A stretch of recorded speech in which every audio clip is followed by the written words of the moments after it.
Agora sim. Bom, Polly, é com você. Boa noite, pessoal.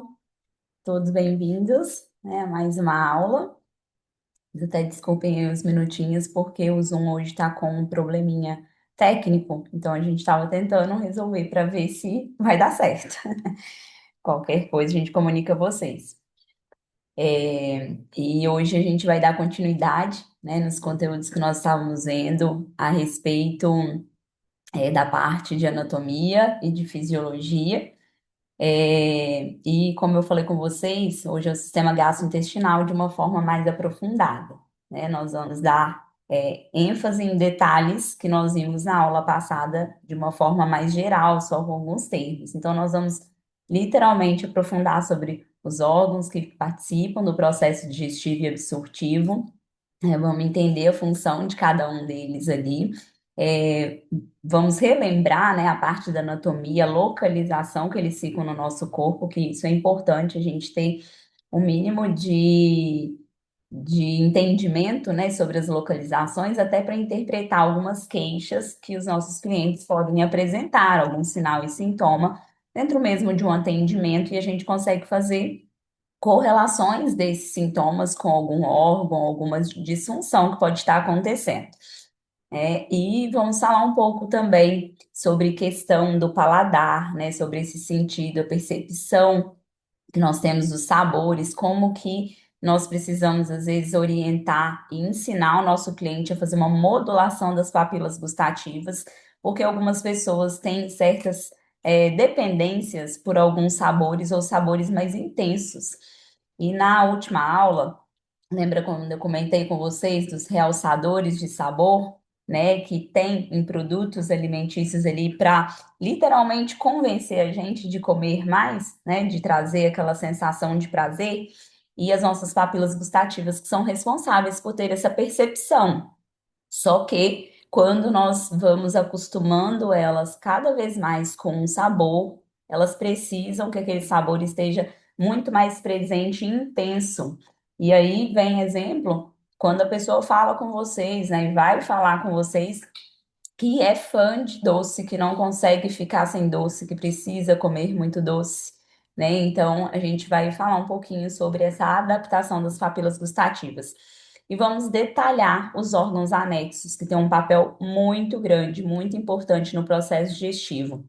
E é claro, né, entender também sobre a nossa função intestinal, os micro-organismos que estão presentes aí na nossa microbiota, que hoje nós falamos, né, e se vê muito a respeito de desbiose, desequilíbrio da microbiota, de doenças inflamatórias intestinais. E uma vez que nós temos, ou que, né, os nossos clientes têm alguma dessas patologias, mesmo que ainda não saiba, não seja diagnosticado, mas apresenta vários sinais e sintomas que a gente consegue deduzir que algo de errado está acontecendo, é claro que a digestão e a absorção desses nutrientes não vão ser bem feitas. Uma vez que nós não estamos absorvendo bem, vai acontecer deficiências nutricionais, desequilíbrios metabólicos, até mesmo hormonais, mesmo com a pessoa comendo os alimentos. Mesmo às vezes com alguém que come coisas saudáveis, mas ou não está suficiente em quantidade, ou esse corpo não está conseguindo aproveitar, ok? É, isso aí. Boa noite, dando erro para acessar, deu tudo certo agora, Juliane? Tudo certinho? Se alguém identificar, é porque estava dando erro para todo mundo, tá? O Zoom não estava deixando, né, a gente manter a aula aqui. Mas agora parece que vai dar certinho, se Deus quiser. Pessoal, antes de dar o start mesmo, alguma dúvida da aula passada? Algum comentário? A partir de agora, vão aumentando as informações, os termos técnicos, tá?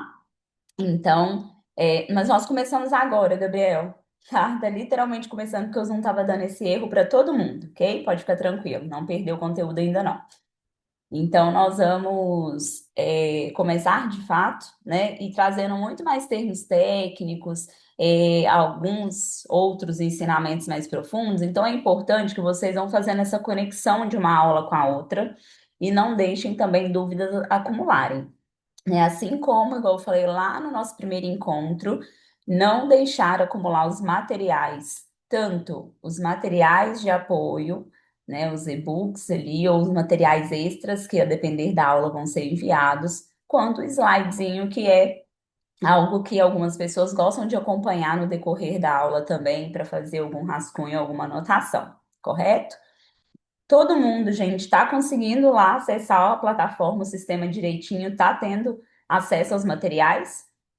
Quem não tiver conseguido ainda, tudo deu certo, né? Quem não tiver conseguido, comunica a Sol, né, o mais breve para vocês não acumularem.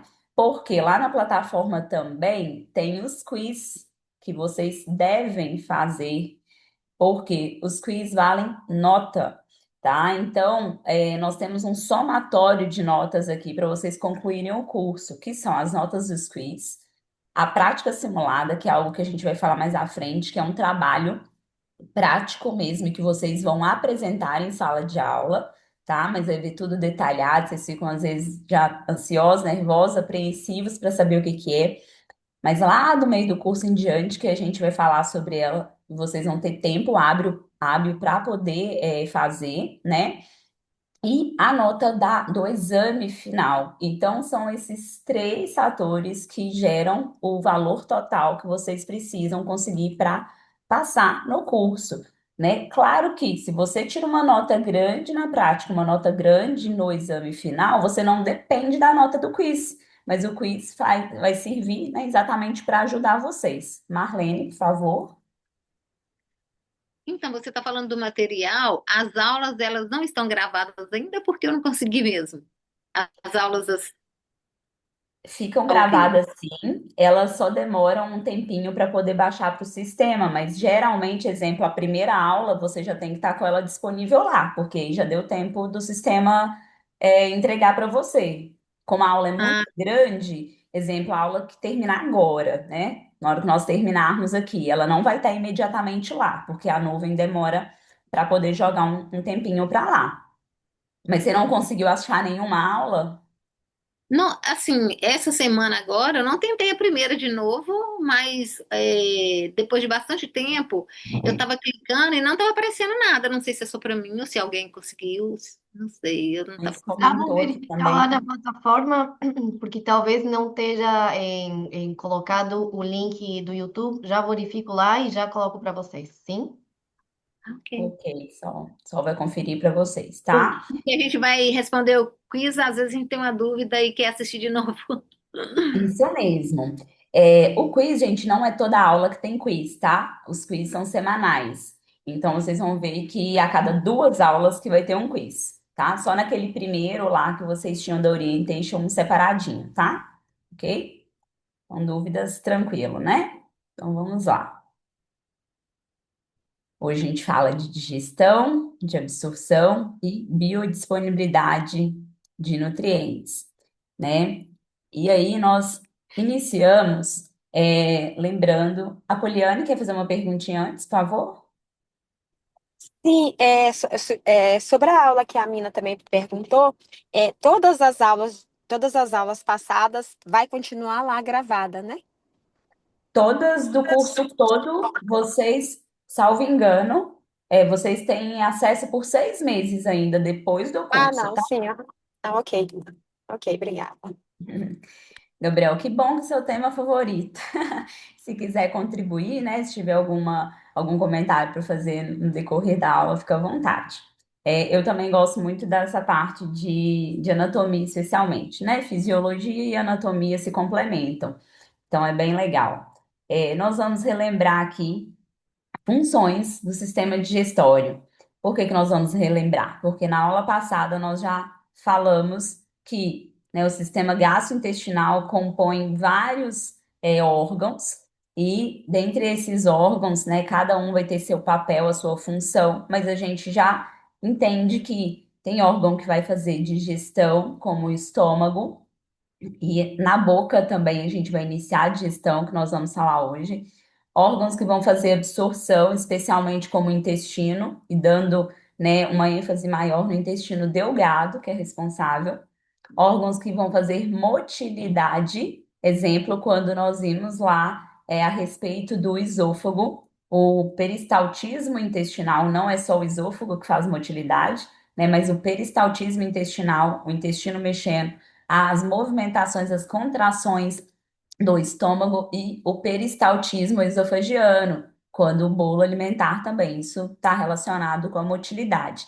E secreção, porque vários deles vão liberar substâncias, secreções que vão conter enzimas, hormônios, substâncias que vão permitir a digestão e absorção. Então, a gente falou o exemplo do suco pancreático, né, que é uma secreção liberada lá pelo pâncreas. Quando a gente fala do ácido clorídrico, é uma secreção liberada pelo estômago. Então, a gente vai aprofundar sobre esses temas.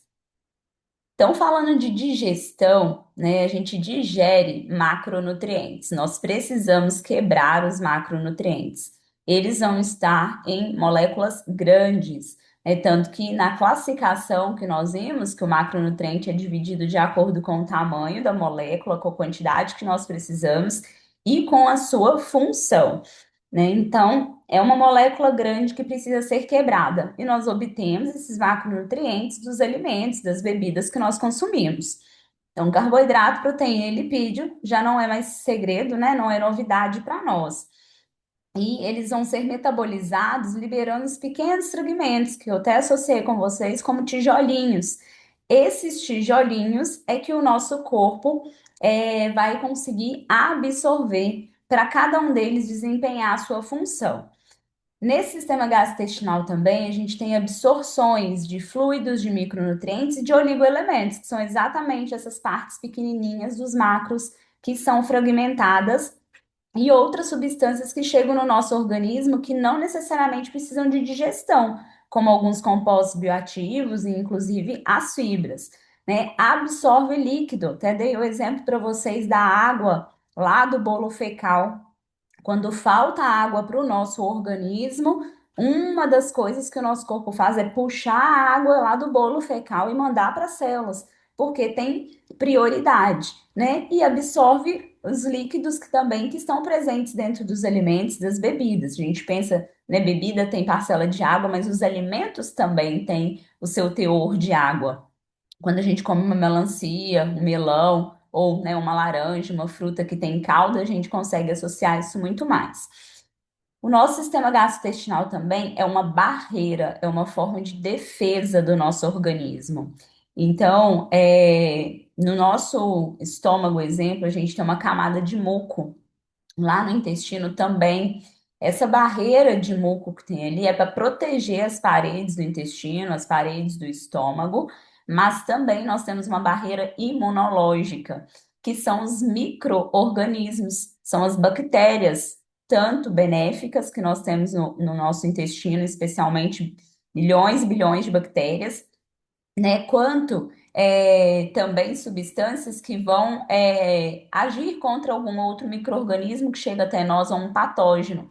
Exemplo, quando você consome uma comida que ela não está novinha, né, não está muito fresca, e tem um crescimento de micro-organismo ali. Nem todo mundo vai passar mal, né, e às vezes está um crescimento pequeno, que o seu corpo consegue reagir contra ele e a gente não tem sintoma nenhum. Você não tem uma diarreia, não tem um vômito, né? Não tem uma infecção, vamos dizer assim, provocada pelaquela substância, porque nós somos capazes de criar uma barreira, né? De ir contra ali o suficiente.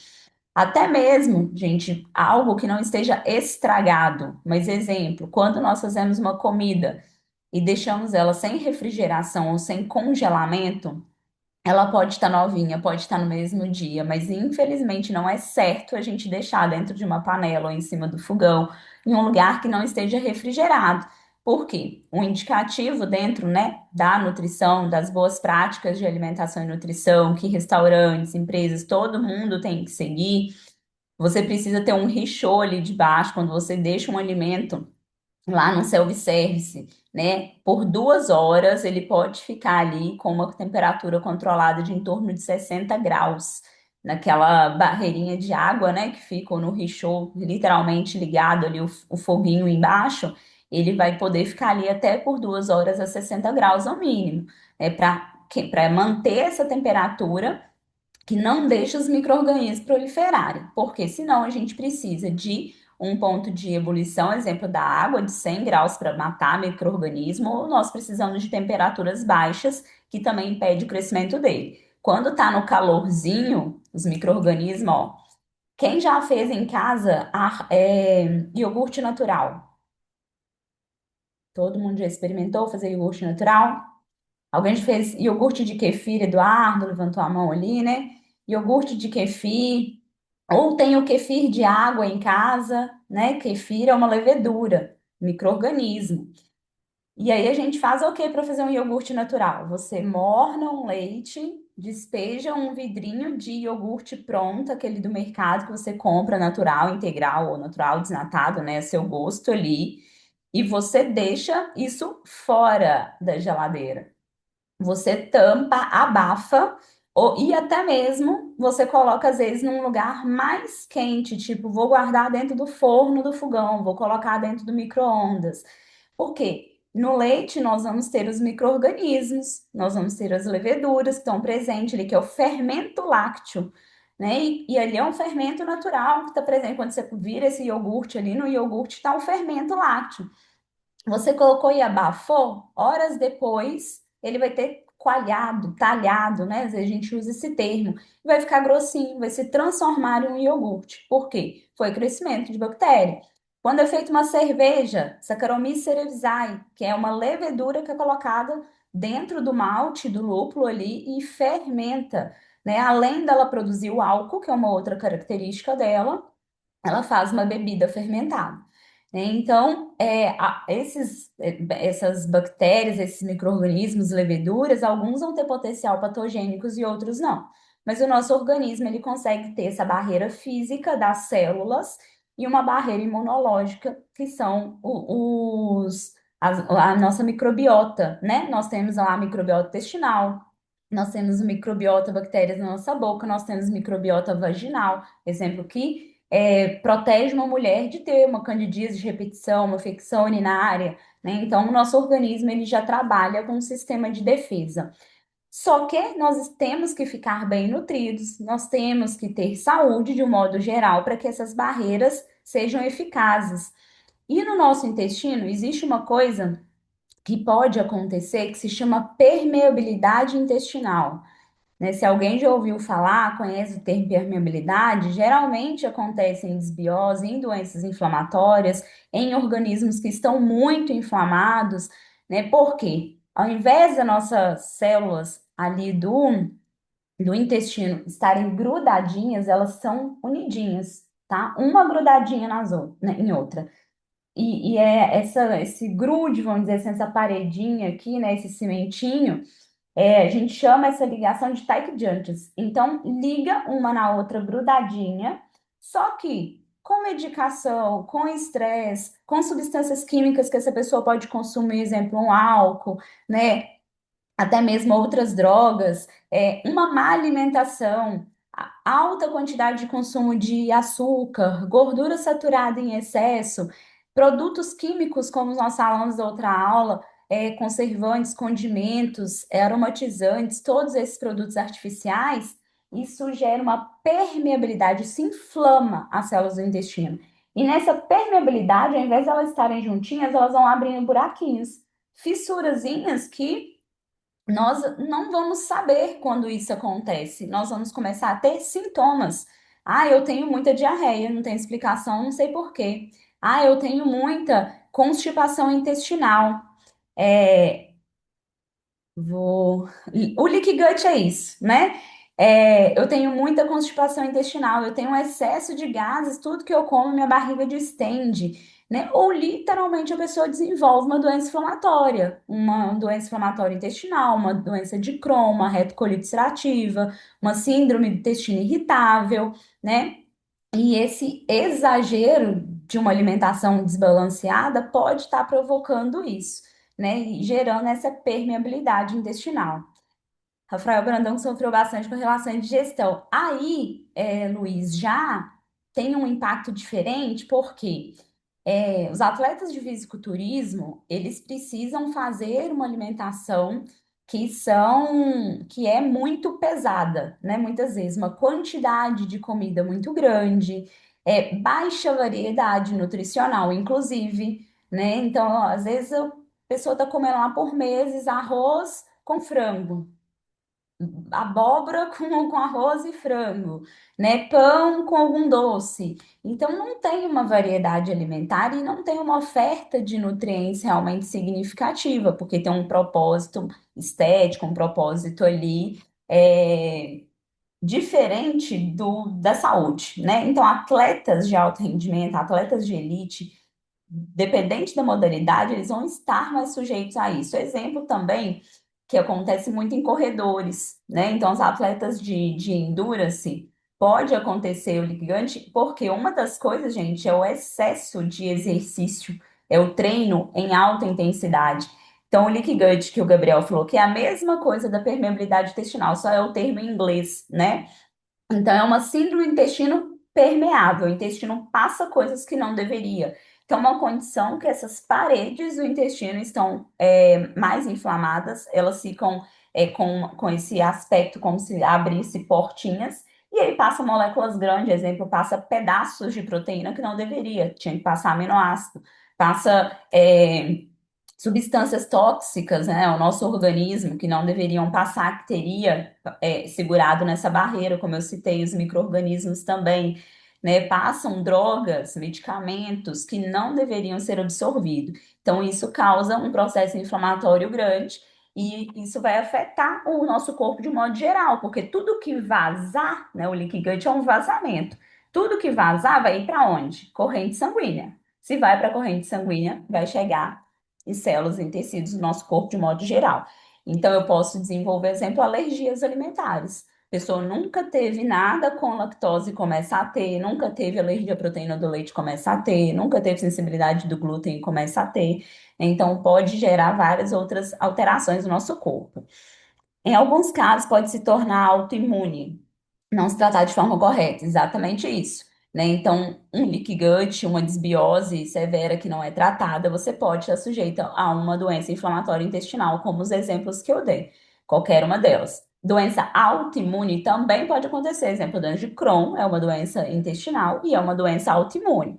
Doenças autoimunes são o quê? Doenças que o nosso corpo, que as células do nosso corpo se atacam, né? Então ele entende que a célula do intestino é ruim, vai lá e gera uma doença de Crohn, um lúpus. Ele entende, você tem um lúpus e ele entende que seu fígado te faz mal. Ele vai lá e começa a degradar o seu fígado, e você também vai ter uma doença hepática. Então, as doenças autoimunes é uma reação do nosso sistema imunológico, é algo sistêmico, não é local, não vai estar num lugar só, vai estar mandando bomba ali para o nosso corpo todo, e o órgão que estiver mais frágil é o que é mais suscetível a acontecer. Hashimoto, e várias outras, né, doenças autoimunes que podem vir a desenvolver se não são tratadas e se esse organismo, principalmente, não vai ficar saudável, né? Não está saudável por muito tempo. Fora a alimentação, tem os de hormônios que prejudicam a longo prazo, com toda certeza. Hoje ele fala muito mesmo. Aprendi sobre alimentação, que aprendeu sobre a alimentação para absorver melhor. Sim, então, exemplo, quando eu falei ali do Endurance, né, a gente usa uma quantidade de carboidrato muito grande nos atletas de Endurance. Às vezes, numa corrida de uma maratona, um triatlo, um Ironman, a quantidade de carboidrato e carboidrato na forma de açúcar, de rápida absorção.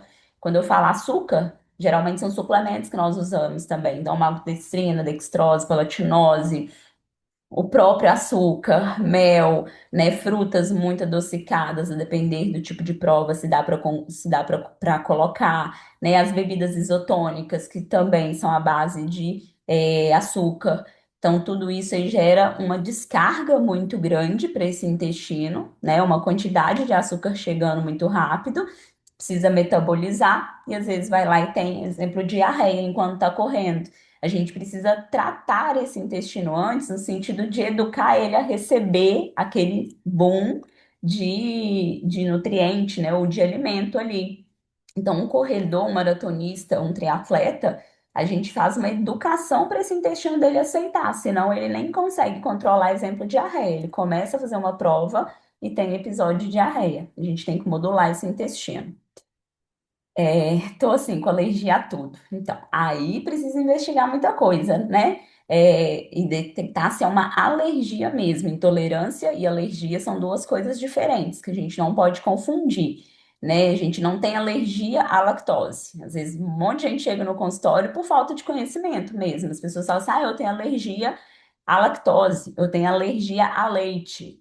E aí eu não posso tomar leite com lactose. Eles falam assim, não, você não tem alergia a leite se o problema é a lactose. Você tem uma intolerância à lactose. E a gente tem intolerância aos açúcares. A gente tem alergia às proteínas. Então, quando eu falo que eu sou alérgico a glúten, eu não falo que eu sou intolerante a glúten, eu sou alérgico a glúten. Ou eu sou sensível ao glúten não celíaco. Quem é alérgico ao glúten é literalmente o doente celíaco, né? Quem é sensível é aquela pessoa que não tem um diagnóstico fechado da doença celíaca, mas ela tem desconforto, ela tem sinais e sintomas toda vez que ela consome o glúten, né? Então, você ter a reação, poliana exemplo, né? Alergias severas pode estar muito relacionada à função intestinal, sim.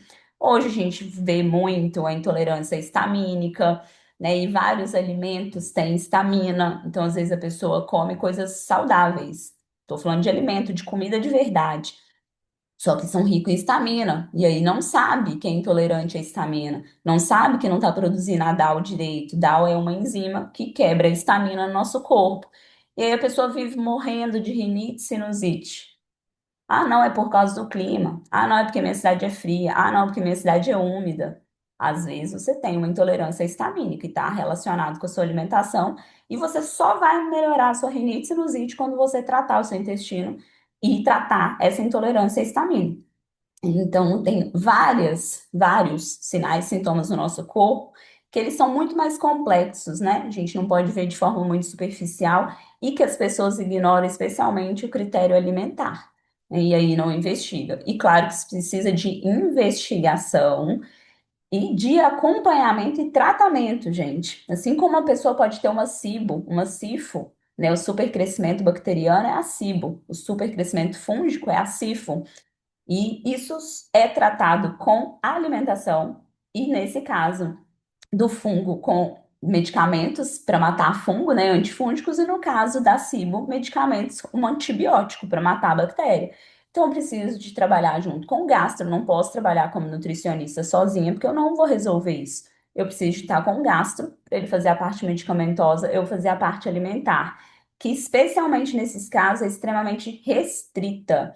E tem fases. Cada fase você tira ou você coloca, você modula esse intestino, você suplementa, você isola ele de certos alimentos, você tem que saber a hora de reintroduzir esses alimentos, né? Então, a saúde intestinal ela é muito complexa, né? Cada vez ela está sendo mais estudada e a gente já sabe que o intestino é o nosso segundo cérebro. Nós temos uma relação direta intestino-cérebro.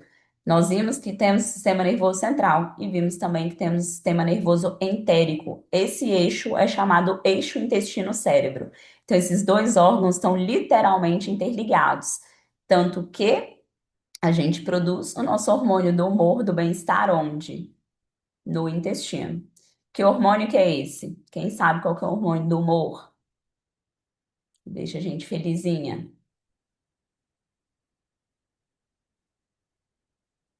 Serotonina. E 80% para mais dessa serotonina é produzida no nosso intestino. Então, se o intestino da pessoa não é saudável e se tem doenças inflamatórias ali diagnosticadas, você acha que essa pessoa vai ter um bom controle emocional? Muitas vezes ela vai ter compulsão alimentar, vai ter desequilíbrio alimentar, por conta disso aí já está errado, né? Ela não produz serotonina direito. Se ela não produz serotonina, ela não faz o quê? Não produz também melatonina, que a serotonina é precursora da melatonina. Precursora é o que vem antes, é o que preciso dele para produzir o próximo. Melatonina é o hormônio do sono. Aí a pessoa, além dela ser estressada, ela não dorme direito. Ela vai ficar o quê? Mais estressada, mais irritada, vai perder a capacidade cognitiva, vai né? Vai ter dificuldade para as coisas do dia a dia, para ter rendimento, para ter foco, né? E isso vai estimular a cortisol. O cortisol vai fazer com que essa pessoa acumule gordura com mais facilidade, perca massa muscular. Olha né, o nível de complexidade. Uma coisa vai puxando a outra e daqui a pouco está um organismo doente. A expressão enfesada, Karina, ela vem bem mais, vem também dessa questão da serotonina, né, de deixar mais irritado, mas a questão enfesada, especialmente porque vem de fezes, né? E fezes, quando você está enfesada, você está constipada, né? Essas fezes estão acumulando, acumula não só fezes, acumula várias toxinas, porque dentro do bolo fecal ali tem um monte de coisa que é para ser jogada fora do seu corpo, que não são boas. Não tem só resíduo alimentar, né? Tem substâncias tóxicas também. Então você fica com um bolo fecal por mais tempo que deveria, né? Ele fica ali liberando essas substâncias tóxicas dentro do seu corpo de novo. E só o fato de ter constipação intestinal já deixa as pessoas irritadas, porque dói, incomoda, distende, gera desconforto no corpo como um todo. E aí a gente relaciona, né? Tem essa associação com o termo enfesada. Então, o fulano está enfesado porque ele está com raiva, ele está com constipação, ele está com fezes guardada há mais tempo do que deveria, e ele não produz a serotonina para deixar ele calmo também. Para ajudar na compulsão do 5-HTP, justamente quanto serotonina, ajuda muito. Aí a gente já vai estar falando de suplementação, né? E o 5-HTP já é a forma ativa do triptofano. O triptofano é um aminoácido que a gente vai ver. Pensando na atuação especialmente do Nutrition Coach, nós vamos pensar no alimento. Então, nós vamos pensar nos alimentos que são fontes de triptofano.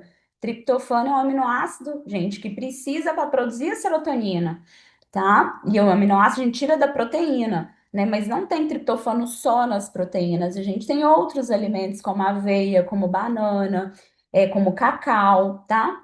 Então, a gente vai estimular mais o consumo dessa pessoa de alimentos com fonte de triptofano, para que ele consiga produzir também, faça a conversão e consiga produzir a serotonina de forma natural. Suplementar a gente faz, não só o triptofano, né, mas várias outras substâncias que atuam nesse eixo.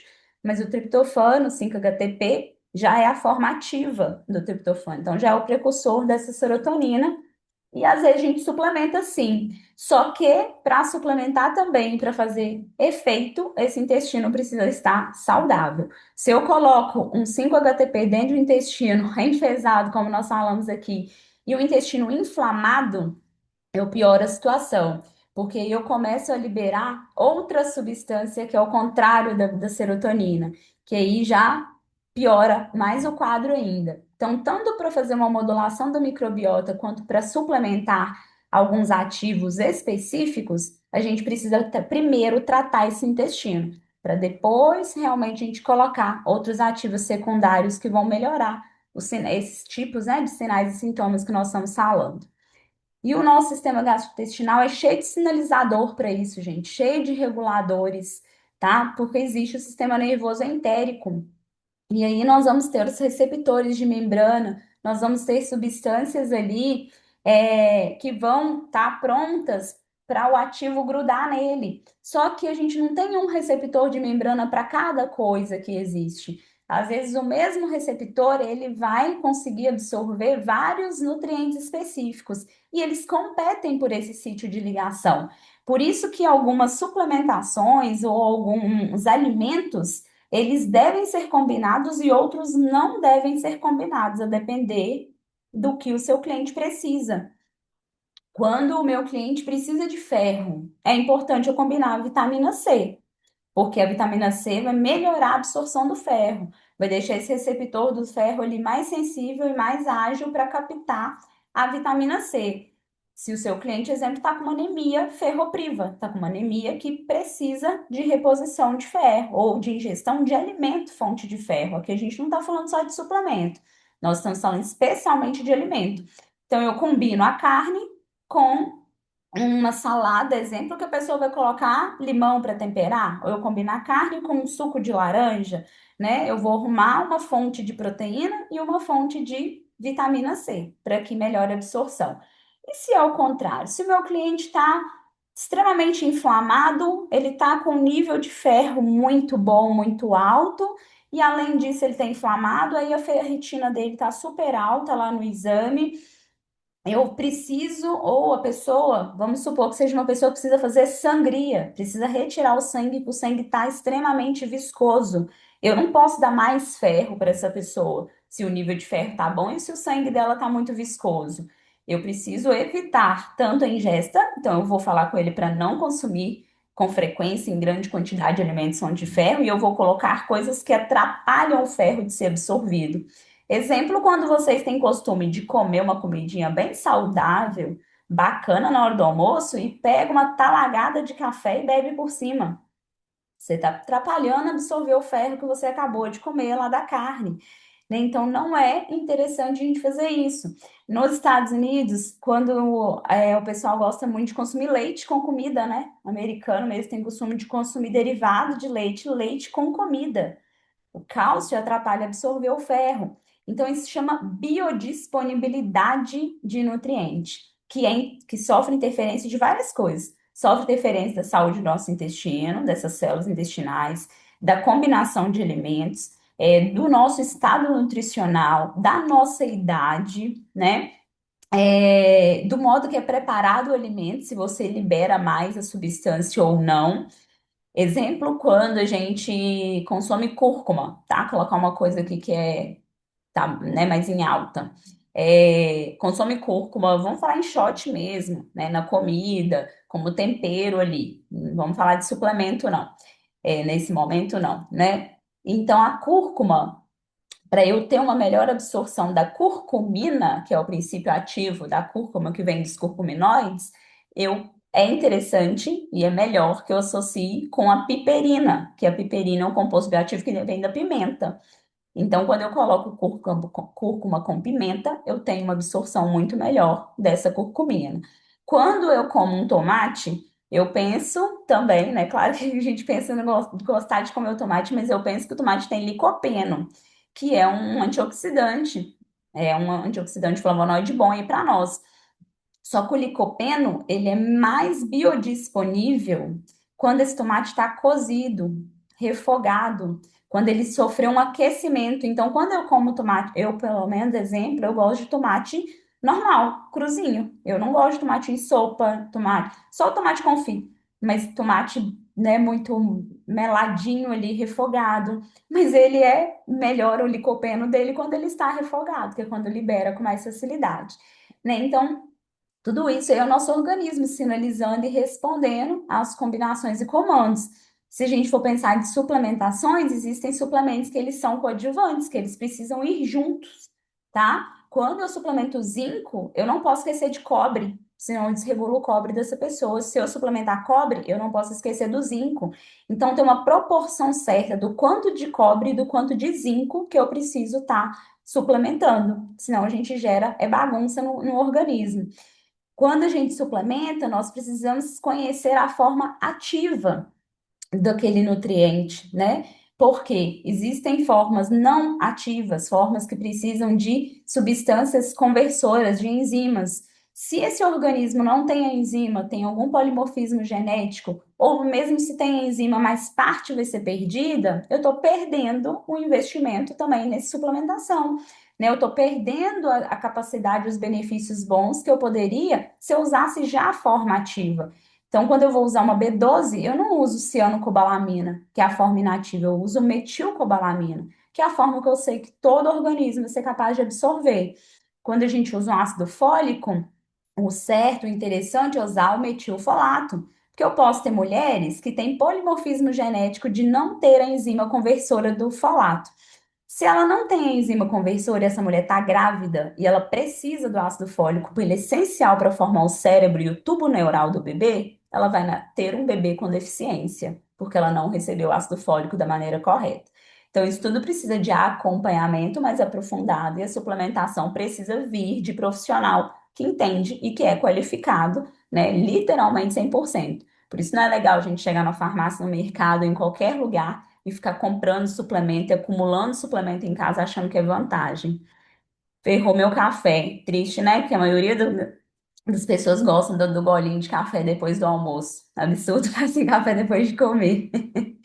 Prefiro o Monster. O que vai dar na mesma, porque o Monster tem cafeína do mesmo jeito, né? Então a cafeína do energético vai atrapalhar o ferro também.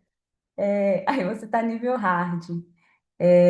Um por dia, deixando bem claro, mas eu não tomo café, né? Então aí faz essa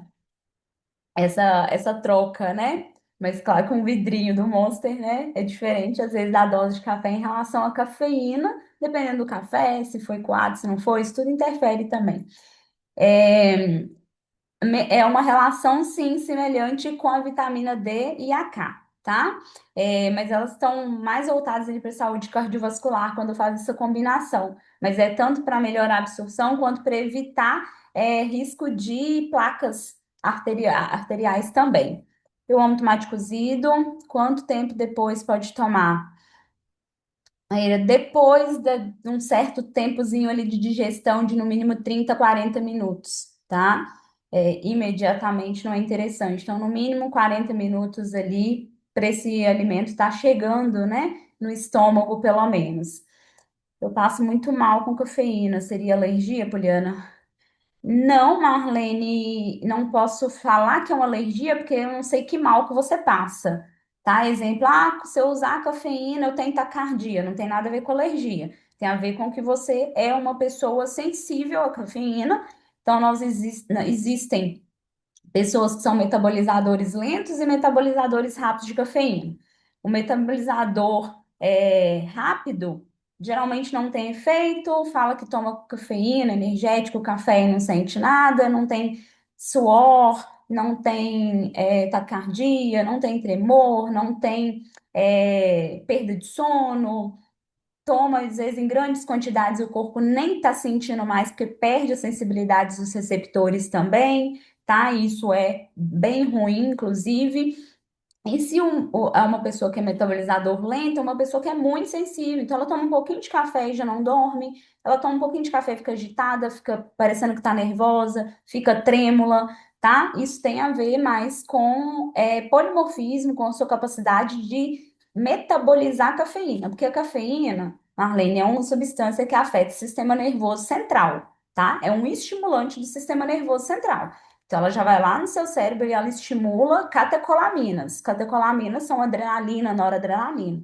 Exemplo, né, dessas aí é para deixar a gente agitado, a gente animado, eufórico, aceso, atento, né? E tem pessoas que vão fazer a degradação dessas catecolaminas muito lento. A gente, para fazer essa degradação, a gente precisa de uma enzima que chama CONT. E a CONT ela vai lá e quebra essa catecolamina, manda ela para fora e aí você não fica agitada, estressada ou com o coração palpitando. Se você fica, é porque a sua conte trabalha muito lento e talvez a dosagem de cafeína que você usou, não sei o que que você tomou, foi muito acima do que deveria. E se for, gente, uma pessoa cardíaca, cardio, né, qualquer pessoa que tem problema cardiovascular ou que seja hipertensa, aí não pode tomar mesmo, porque pode ter todos esses sintomas aí, dor de cabeça, taquicardia, tremor, tontura, vertigem, né? E pode, obviamente, alterar a pressão arterial e a depender do nível, aí a gente, claro, que precisa de uma dosagem de cafeína bem mais em cima, ter um infarto, né? Deixa eu ver, mal de parar no hospital. Então, tem que entender, tem que saber detalhes, né? Eu preciso entender que mal que é esse, qual que é o sintoma, quanto tempo que acontece, que tipo de substância com cafeína que você tomou, para a gente conseguir interpretar melhor. Eu dei uma visão geral de coisas que podem ser. Eu tomo uma garrafa toda e não dá nada, porque já saturou os receptores todos, Luiz. Seus receptores de cafeína nem vê ela que tá mais passando. Já vai para um lado e para o outro ali, ó. E isso aí é uma coisa que faz você perder o lado positivo dela. Então, eu uso a cafeína para me deixar mais estimulada ou para aumentar o rendimento no treino, para melhorar a oxidação de gordura, porque são coisas que a cafeína faz. Se você já não tem nenhum sintoma, nenhum sinal, esses benefícios também a pessoa já não vai ter mais. Então, a gente tem que dessaturar os receptores. Eu na vida fico normal. Para mim, fazer efeito contrário. Me dá uma raiva, não posso tomar nem energético. É porque deixa agitado, né? Afeta seu sistema nervoso central. Tá tranquilo o áudio, gente? Tem alguém escutando mal? O que que é? Tá tranquilo? Café envelhece. Tranquilo. Não, café é bom, tem substâncias boas dentro dele, né? Mas não pode ser demais, porque inclusive tem o cafestol, que ele é semelhante à estrutura do colesterol e pode alterar o colesterol da pessoa também pelo excesso de café, né? E a cafeína, tudo precisa ter, né, dosagens ali adequadas, porque o nosso organismo vai ter certas sensibilidades, tá? Beleza? Deixa eu ver, teve mais algum comentário aqui? Acho que é só isso, né?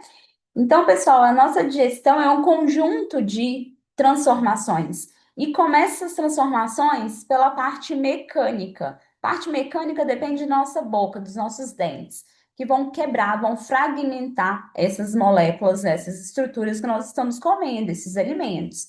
Depois, em parte química, que vem agindo essas enzimas, ácidos, né, várias substâncias, como hormônios que o nosso corpo produz para poder fazer a quebra dessas moléculas. E por fim, nós temos a parte absortiva, que é quando nós vamos aproveitar esses nutrientes que estão chegando aí.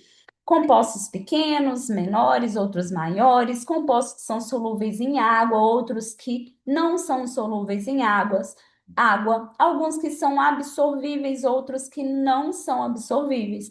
Existem substâncias como a fibra que a gente não vai conseguir absorver, né? A gente não tem como digerir, né? Melhor dizendo, assim como o glúten, nós não temos enzima para digerir a proteína glúten, né? Quando eu não sinto nada com ele, é porque eu não tenho enzima, mas ele não me causa nenhum desconforto, né? O meu organismo não cria nada contra ele. Quando eu tenho uma doença associada ao glúten, né, uma alergia, é porque o meu organismo ataca, opa, isso aqui eu não faço digestão, então vamos lá atacar ele, né? Vamos arrumar um jeito de defender. E os alimentos estão na forma, né? Os nutrientes, na verdade, que estão presentes dentro dos alimentos aí, na forma orgânico e inorgânico. E esse orgânico e inorgânico não tem a ver com cultivo, tá, pessoal? Orgânico é porque é uma substância que foi sintetizada por um organismo vivo, um animal, uma planta. Com isso, cria carboidrato, proteína, lipídio. Inorgânico está presente na natureza de forma natural, o meu corpo não precisa metabolizar. Eu tenho enzima para quebrar água, para digerir água? Não, não preciso, né? Vai ser absorvido, porque não precisa passar por essas transformações dentro do sistema gastrointestinal. E aqui nós temos a anatomia, o desenho de novo, só para lembrar, para a gente poder visualizar ali na imagem. Boca, faringe e esôfago, cavidade bucofaringiana. Aqui, ó, cavidade bucofaringiana. Peguei boca, nariz, boca, faringe e o esôfago, tá? Descendo, nós vamos ter o estômago, o intestino, o duodeno, que é dividido em jejum, ilho e colo, né? Duodeno, jejum e ilho, que é o intestino delgado, gente, é dividido nisso, e o intestino grosso, que é dividido em colo, reto e ânus. Todos esses órgãos são chamados de tubo digestório, tá? E lá no finalzinho, né, mais abaixo, tudo misturadinho na nossa cavidade abdominal, nós temos os órgãos anexos, fígado, vesícula, biliar e pâncreas, e também como órgão anexo, mas presente cá, na nossa boca, nós temos glândula submandibular, sublingual e parótida. São chamadas de glândulas salivares. Obviamente produzem saliva, né? E na saliva está presente aí as enzimas que nós precisamos para iniciar o processo digestivo. Então, aqui na boca, ao produzir essas glândulas salivares, nós vamos ter a ação já de duas enzimas. Cada uma dessas enzimas inicia a digestão de um determinado macronutriente. Alguém sabe quais são as enzimas que são produzidas na boca? E o que que elas digerem? Carboidrato. Vou completar a resposta, ó. O que que digere é o carboidrato. A enzima que é produzida é a amilase. Uma amilase específica, chamada de amilase salivar, que a gente vai ter, às vezes, algumas dessas enzimas repetidas, né? A gente vai ter amilase pancreática. Então, aqui a gente está falando da boca, da língua, né? Então, é a amilase salivar. Tem uma outra enzima, pessoal, que digere outro macronutriente, quem sabe? Qual outra enzima? Lipase, Oliveira. E a lipase digere o quê, gente? Pensando pelos nomes, vamos começar a associar nome aí, ó. Lipase lembra o quê? Lipídio, né? Amilase lembra o quê? Quando fala carbo aí, se eu for pegar o termo amilase, lembra o quê? Amido.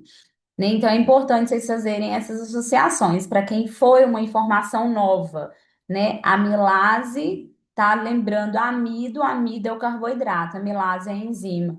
Quando termina com ase, a maioria dos sufixos terminados em ase são enzimas, estão quebrando alguma coisa, tá? Estão fragmentando, fazendo um catabolismo. Quando termina em easy, geralmente também, tá? Você está falando de uma quebra, de um catabolismo. Quando, exemplo, vou pegar aqui um processo de emagrecimento, eu estou fazendo lipólise. Lipólise é quebra de gordura, quebra de tecido adiposo, quebra de lipídio. Então, ao termo, né, lipólise, o easy ali me fala que eu estou quebrando. Quando eu falo gênesis, eu estou falando de construção. E aí vocês associam, gente, dependente de religião, tá? Mas Gênesis vem de criar, de construir, de formar. Então, quando eu falo que eu faço lipogênese, eu estou criando células de gordura, eu estou aumentando meu tecido adiposo, tá? Quando eu falo glicogênese, eu estou formando glicose, tá? Então, gênese sempre vai estar criando, ise vai estar quebrando, e ase, na maioria das vezes, está relacionado a alguma enzima de quebra. Amido é polissacarídeo, sim. Aí a gente não vai aprofundar hoje, porque a gente vai ter aula de carboidrato, que a gente vai entender o que que é poli, pessoal, para quem nunca viu, né? O que que é polissacarídeo, o que que é trissacarídeo, o que que é monossacarídeo, e assim a mesma coisa para proteína, né? Dipeptídeo, tripeptídeo, e a mesma coisa para lipídio, as grades de cadeia curta, média, longa, né? E tipos de lipídios. Lipídios saturados, lipídios derivados, a gente vai ver na aula específica de cada um deles. Então, aqui a gente tem lipase lingual e amilase salivar, tá? Começa a digestão de carboidrato e de gordura. Primeiro, fragmentação mecânica. Eu preciso quebrar esse alimento. Então, quanto mais eu mastigo, melhor vai ser para minha digestão também. Vou deixar esse alimento exposto com mais facilidade. Vem a ação química, que é a ação da saliva ali com as enzimas, né? E quando eu mastigo, quando eu produzo essa saliva, tá rica em enzima, eu faço uma ensalivação do alimento. Eu deixo o alimento envolto dessa saliva e ele vai ficar mais macio, mais fácil de ser deglutido, de passar aqui pelo nosso esôfago.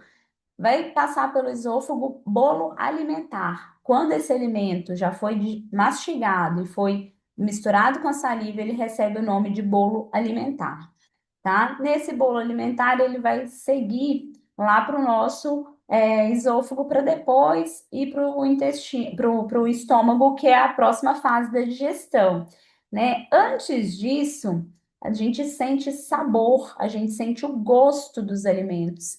E isso é por conta de regiões da nossa língua, tá? Então, eu tenho região na minha língua que dá sabor doce, a pontinha da língua, as laterais azedo, o salgado bem na beirada, né, de fora a fora ali, amargo lá no fundo da língua e o umami pega a língua toda, que é um sabor que às vezes as pessoas não sabem muito explicar, né? Cada um tem uma sensibilidade ali. É claro que a gente não percebe, gente, em um local específico assim, né? Eu não coloco o doce só na ponta da língua, eu só sinto ali, né? Eu vou sentir a sensação na minha boca toda, mas é a região das papilas gustativas que identificam esse sabor. E a gente chama um dos sentidos, né? Que é do paladar. E essas papilas gustativas, elas precisam ser moduladas quando a gente é muito adaptado, tá? Quem gosta que muito de doce ou quem gosta de muito salgado, fica colocando sal nas coisas extra, não come uma salada sem temperar de jeito nenhum. O pessoal do meu serviço brinca demais ou me zoa muito porque eu como ovo quase todos os dias de manhã e eu levo cozido para o serviço dentro da casquinha mesmo, sem sal, sem tempero nenhum. E eu posso comer isso qualquer hora que eu não sinto falta nenhum do tempero, né? Assim como salada também não. Sinto o gosto do ovo, né? Sinto o gosto da salada. Quem adoça as coisas ou quem fica salgando? Ninguém usa açúcar de adição? Todo mundo bebe café sem açúcar, tranquilo, sem reclamar? Essa turma é 100% desse jeito? Prefiro morrer. Eu como, as meninas morrem de rir. Eu como tudo. Eu amo açúcar. Não gosto de sal e nem de comer açúcar. Então, quem não gosta, às vezes não é nem questão de gostar, quem já desacostumou, se você, Marlene, os meninos aí que não adoçam, né, Eduardo, Luiz, todo mundo falou, quando alguém te oferece um café adoçado, um suco adoçado, não fica extremamente ruim? Não é estranho? Eu acho ruim. Eu chego a achar o gosto ruim. E dependendo da quantidade de açúcar que coloque, então, impossível de tomar. Ah, e adoçante? Adoçante também não, piorou. Não uso café, não uso adoçante nem açúcar em hipótese nenhuma. De adição, né? De acostumar, não só pela parte nutricional, né? Pela parte nutricional também. E isso dá exatamente, dá embrulho no estômago, deixa a gente meio enjoado, né? Porque a gente tem, ou melhor dizendo, muita sensibilidade. Então você já não tem mais essa adaptação do paladar adocicado, Marlene. E aí tudo fica muito intenso. Quando você pega a sua avó, quando minha avó era viva, ela, ela faleceu com 95 anos. E ela era muito ativa, ela gostava, ela achava que as coisas estavam tudo sem tempero para ela. Tava tudo sem sal e tudo sem açúcar. Para todo mundo estava temperado, vamos dizer assim, para todo mundo que era mais novo. Por quê, gente? O idoso acontece isso. Porque o idoso ele perde papilas gustativas, nós vamos perder. No processo de envelhecimento mesmo natural, fisiológico, as nossas papilas gustativas vão perdendo, vão morrendo. E aí a gente para de sentir o sabor como antes. Aí as pessoas mais idosas sentem falta de gosto nas coisas. Tudo precisa temperar um pouquinho mais, na maioria delas, né? As coisas quentes, elas aguçam mais a nossa papila gustativa. Então, a gente tem uma percepção melhor quando o alimento é quente. Por isso que idoso gosta de coisas mais quentes, né? Quando é coisa muito geladinha, as pessoas tendem, o idoso especialmente, não gostam muito de aceitar. E eles gostam de tudo mais doce e mais salgado. Então, quem falou aqui, né, que já desacostumou, que não consegue, ó, não consigo misericórdia, não tem loja de tomar café sem açúcar, porque ainda não adaptou, né? Então a gente tem os dois grupos. E isso, gente, é costume, é hábito como qualquer outro.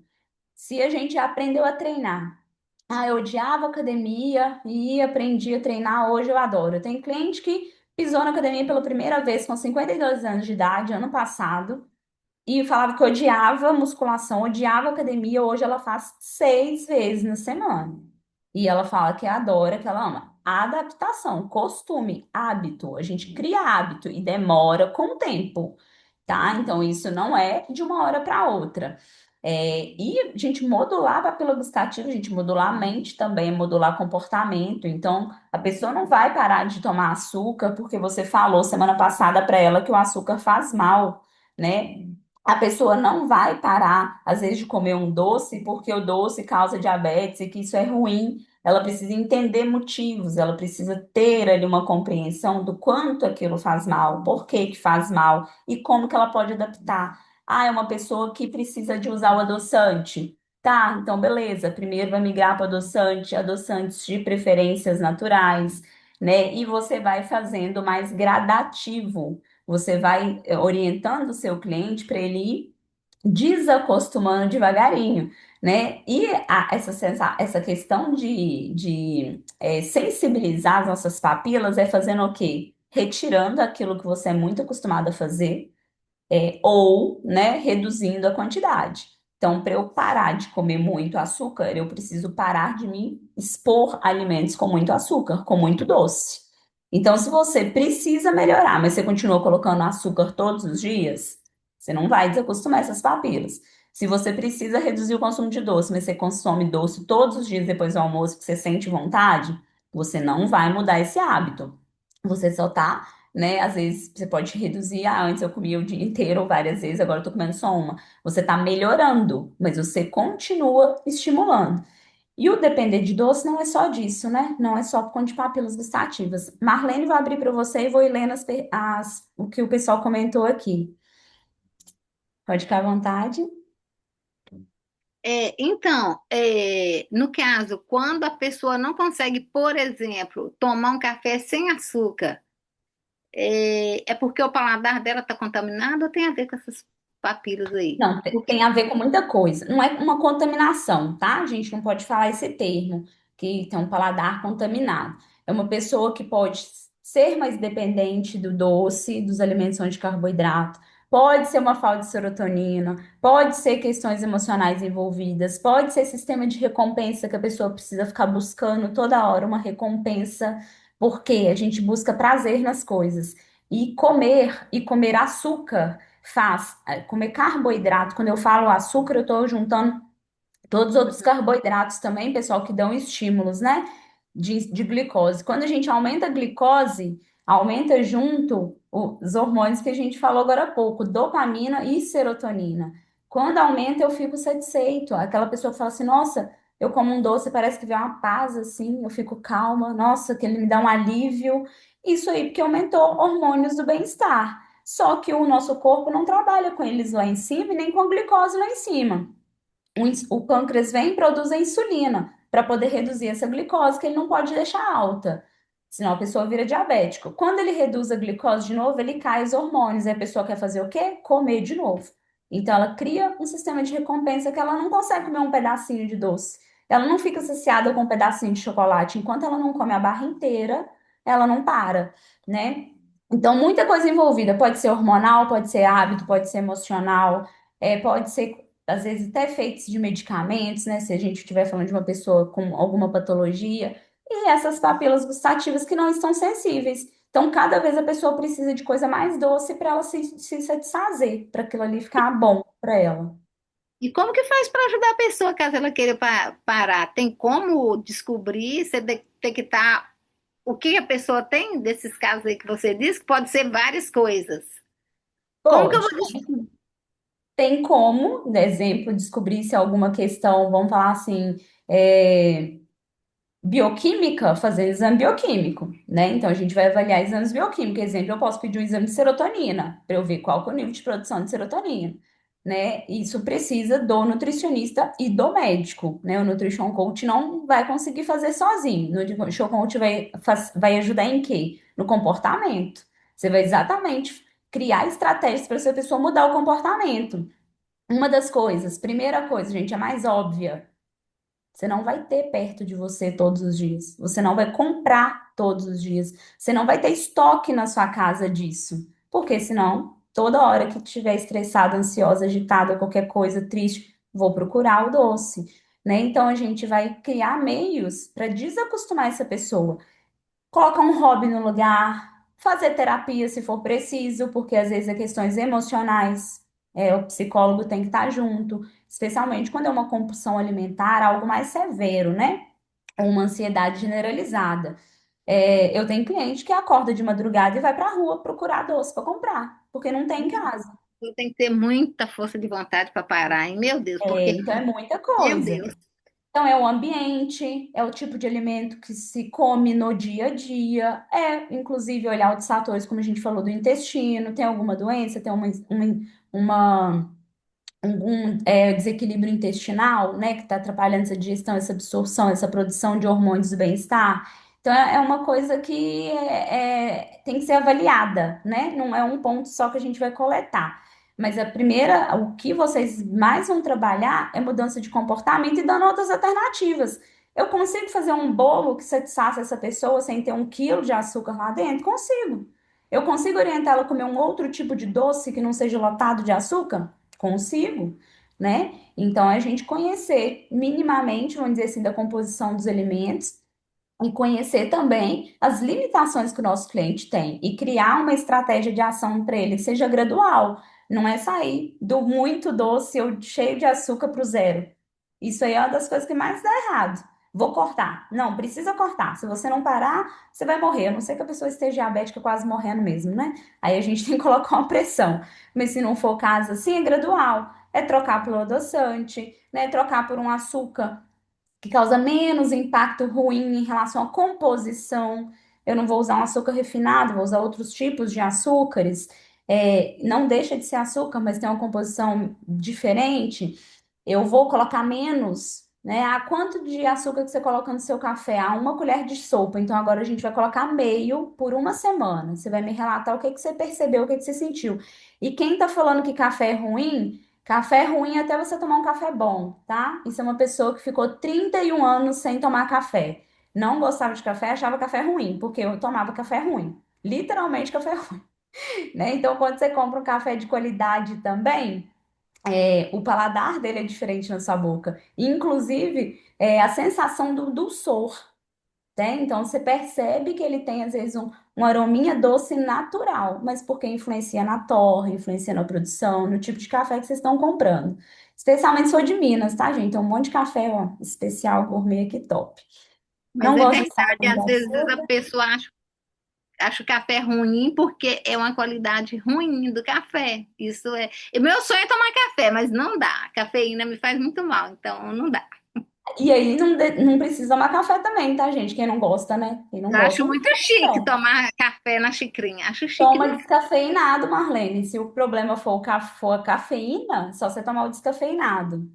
Tá? É uma opção que a gente dá para o cliente também, inclusive para as gestantes. Se tiver atendendo gestante, gestante não usa cafeína. Então tem que tomar café descafeinado se for uma pessoa que gosta. Açúcar embrulha, puro, odeio adoçante, também não gosto de nenhum. Açúcar altera o sabor. A questão do alterar o sabor, Márcio, na verdade o açúcar ele deixa com gosto do açúcar, ele não deixa com gosto da fruta ou, né, da bebida. Você toma chá. Chá de camomila. É sem gosto nenhum, não. É gosto da camomila. É uma planta com gosto leve, suave. Então, quando você coloca o açúcar, você está tomando gosto de açúcar, né? E, gente, um outro detalhe muito importante que a gente fala do adoçante, quem toma muito refrigerante zero ou usa muita substância zero, que são adoçadas com adoçante, não tem açúcar, mas tem gosto doce. Isso faz o mesmo esquema aqui, tá? Faz a gente ficar dependente do doce do mesmo jeito, que você tá dando estímulo pro seu sistema nervoso da mesma forma. Deus me livre, como reverter isso. Minha mãe veio me visitar, comprei 1 quilo de açúcar a cada 15 dias, somente pro cafezinho dela. Quase você mal só de ver. Tadinha. Não, não é muito bom, não, mas eles aprendem. Eu ensinei meu pai e minha mãe, eles têm 76 anos de idade. Minha mãe tem 76.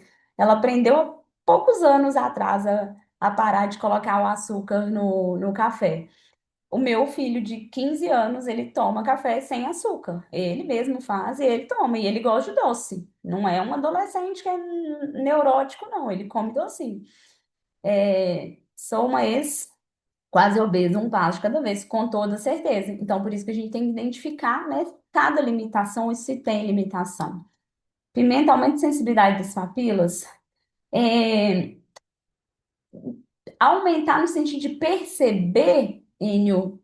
Não sei te falar muito em relação à pimenta, não. Alimentos, substâncias amargas, sim, tá? Substâncias amargas faz ajudar a gente a perceber paladar.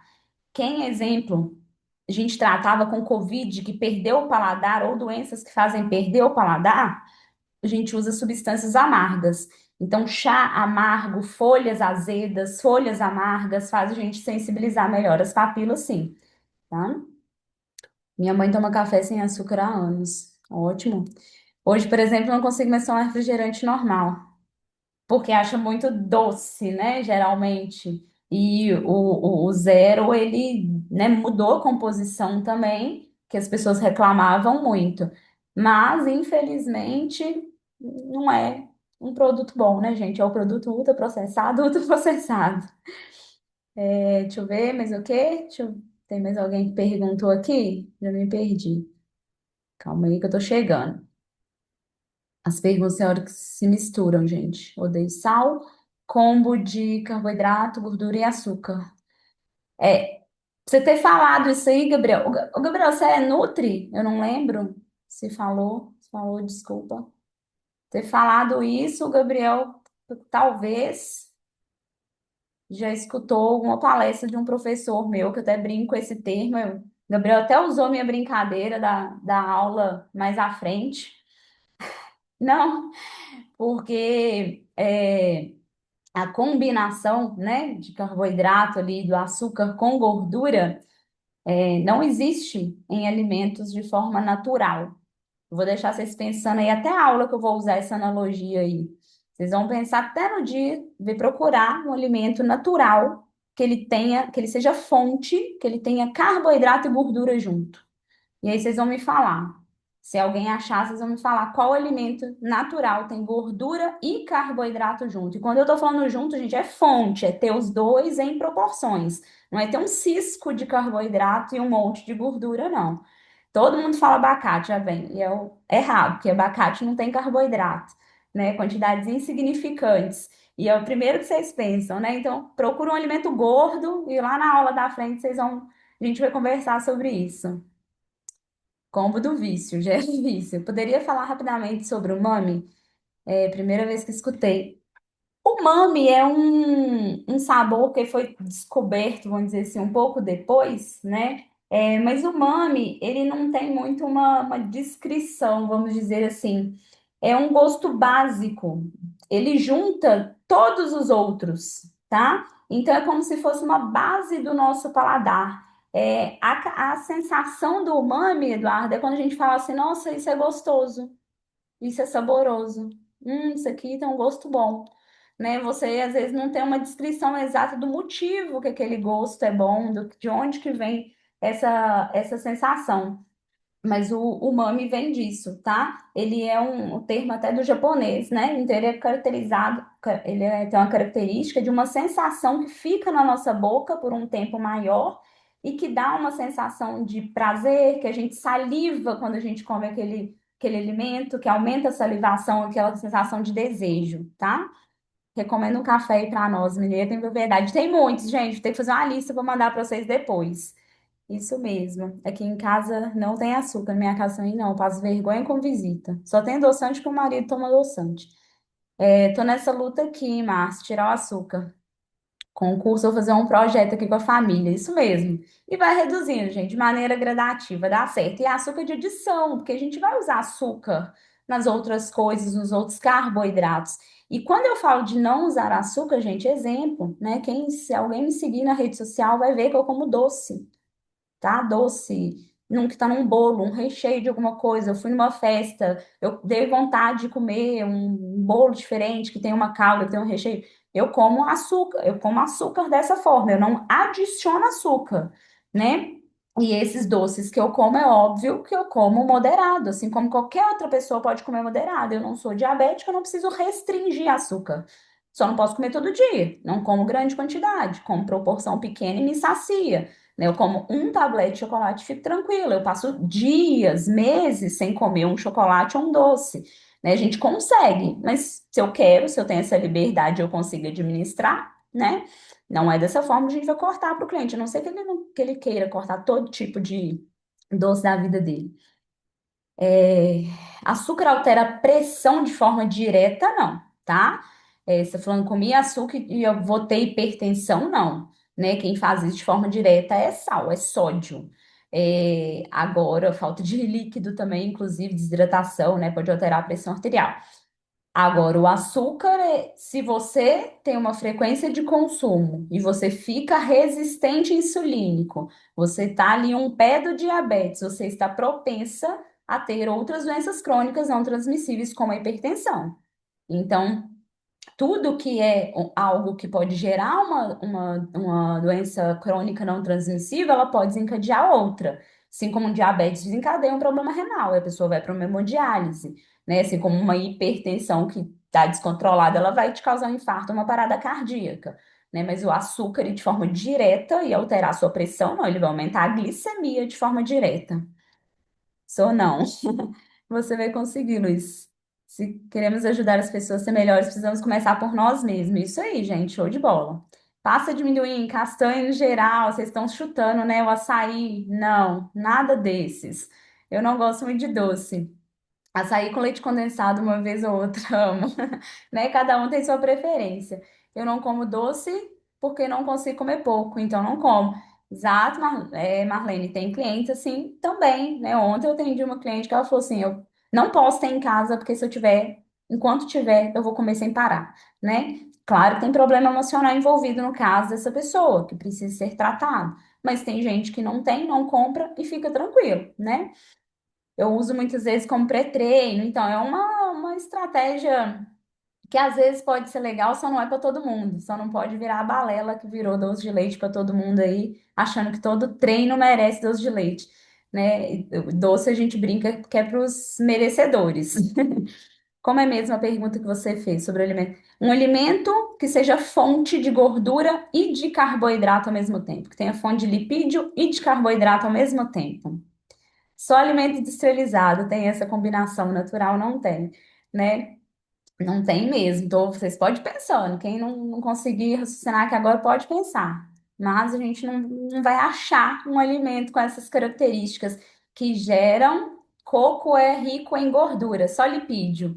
A gente não vai achar, a gente não tem na natureza essa combinação perfeitinha aí que causa uma dependência na gente, uma necessidade como um sorvete, né? Então a gente brinca que os alimentos, por isso que eu falei que o Gabriel já tinha escutado isso, os alimentos criados por Deus, eles não têm essa combinação. O alimento, produto alimentício criado pela indústria, que ele brincou com o termo ali diabólico, tem essa combinação de dependência. Chocolate meio amargo também não, porque o chocolate ele é fonte de gordura, né? O açúcar que se coloca ali é industrializado. Naturalmente não existe. A gente estaria falando do cacau, né? Que o chocolate não é um alimento, já é um produto alimentício. Fase gástrica, pessoal. Na fase gástrica, nós temos a ação do estômago. E aí, no estômago, o que acontece? Principal parte da digestão, né? Nós temos ali o suco gástrico, e quando esse suco gástrico se mistura com o bolo alimentar que chegou, ele se transforma, a gente chama ele de quimo, tá? E esse quimo, ele vai ficar um tempo parado no nosso estômago para que aconteça mais interações com enzimas e hormônios que vão fazer digestão, como pepsina, pepsinogênio, gastrina, e nesse processo ali vai terminar basicamente de quebrar todas essas macromoléculas. E o nosso estômago é dividido em corpo, antro e fundo, tá? O corpo parte de cima, o antro ali do meiozinho e o fundo. O fundo, ele termina lá no piloro, na válvula pilórica. Então, a válvula pilórica é o que separa o estômago do intestino delgado. Essa válvula pilórica, assim como o esfíncter esofágico, vai abrir e vai fechar nos momentos certos, ok? Então, aqui dentro do nosso estômago vai ter movimentos peristálticos também. Esse alimento vai ficar parado um tempinho lá, mas ele vai ficar mexendo, ele vai ficar tendo ondas de contração para que aconteça essa diluição o melhor possível. Essa é a parte mecânica da digestão. O ácido clorídrico, ou o HCl, né? Mais o muco e as enzimas vão realizar a parte química. O muco que está presente no estômago é também para proteger a parede estomacal. Então, no estômago a gente faz digestão, a gente armazena e a gente tem sistema de proteção pelo muco também. A pepsina ela é ativada pelo pepsinogênio, pelo um precursor, né? E é um dos hormônios ali que faz o processo de digestão. Aqui a gente faz a digestão da proteína. Na boca a gente não começou a proteína a ser digerida, era só carboidrato e lipídio. No estômago que a proteína começa a ser digerida. E aí precisa de um ambiente ácido e precisa do ácido clorídrico, um pH baixo, tá? Então, o pH aqui no estômago ele é ácido, ele é um pH baixo, um pH abaixo de 2, mais baixo do que alimentos. Ah, limão acidifica o estômago. Não, gente, o nosso pH do estômago é de 2, do limão é de 3,5, né? Então, do limão é mais alto. O limão não vai deixar seu estômago mais alto, mais ácido. A pessoa pode ter uma sensibilidade comendo esse alimento, ou ter uma gastrite, uma úlcera, ter um refluxo que piora quando ela come isso. Ela tem sensibilidade, né? Eu uso limão, tomo suco, coisa do tipo. Mas a gente não consegue acidificar, não, que quem acidifica que é o pH, é o ácido clorídrico. Então, a proteína, ela precisa de um ambiente ácido para ser degradada, para ela sofrer o processo de desnaturação. E isso começa no estômago. Na fase intestinal, nós vamos ter especialmente a absorção dos nutrientes. E aí, nessa absorção, a gente tem várias enzimas digestivas, um boom de enzima, várias enzimas que, inclusive, vão vir do pâncreas, que é do suco pancreático. Então, aqui a gente tem a ação da bile. A bile veio do fígado, tá? Ela é produzida pelo fígado, armazenada na vesícula biliar, liberada pela vesícula. Então, vai ter a ação da bile para poder fazer a digestão dos lipídios, especialmente, né? Concluir esse processo digestivo dos lipídios. As enzimas que vieram do suco pancreático, que são várias enzimas diferentes, tanto para carboidrato, tanto para lipídio, quanto para proteína. E o próprio suco intestinal, que também tem várias enzimas. Então, aqui a gente tem três ações químicas para finalizar a digestão e fazer o processo de absorção. E se mantém os movimentos peristálticos intestinais, que se esse resíduo alimentar, né, continua se movimentando para ele passando para o próximo órgão, que é o intestino grosso. No intestino delgado, nós temos muco também para proteger essa célula. Nós temos reabsorção de água, tem muita água sendo necessitada nesse órgão. Tem absorção de eletrólitos. Eletrólitos são minerais que a gente conhece, especialmente como sódio, potássio, magnésio, cálcio. Os eletrólitos, eles são absorvidos pelo nosso intestino delgado. Nesse intestino delgado, nas células que eu falei com vocês, né? Elas funcionam como se fossem dedinhos aqui. Nós temos peptidases. Essas peptidases, elas finalizam o processo de digestão. Então, aqui na borda em escova, a camadinha superior das células do intestino, as células do intestino se chamam enterócitos, né? Já falei algumas vezes. Então, aqui na bordinha, a gente tem a borda em escova, que é como se fossem uns dedinhos. Eles ficam se movimentando, isso faz o alimento interagir e conseguir ser absorvido. Nessa borda em escova, a gente tem peptidase, tem maltase, tem lactase, tá? Que finaliza a digestão tanto de proteína, quanto de carboidrato, quanto de lipídio, porque também tem lipases intestinais. E os órgãos anexos, eles ajudam nesse processo.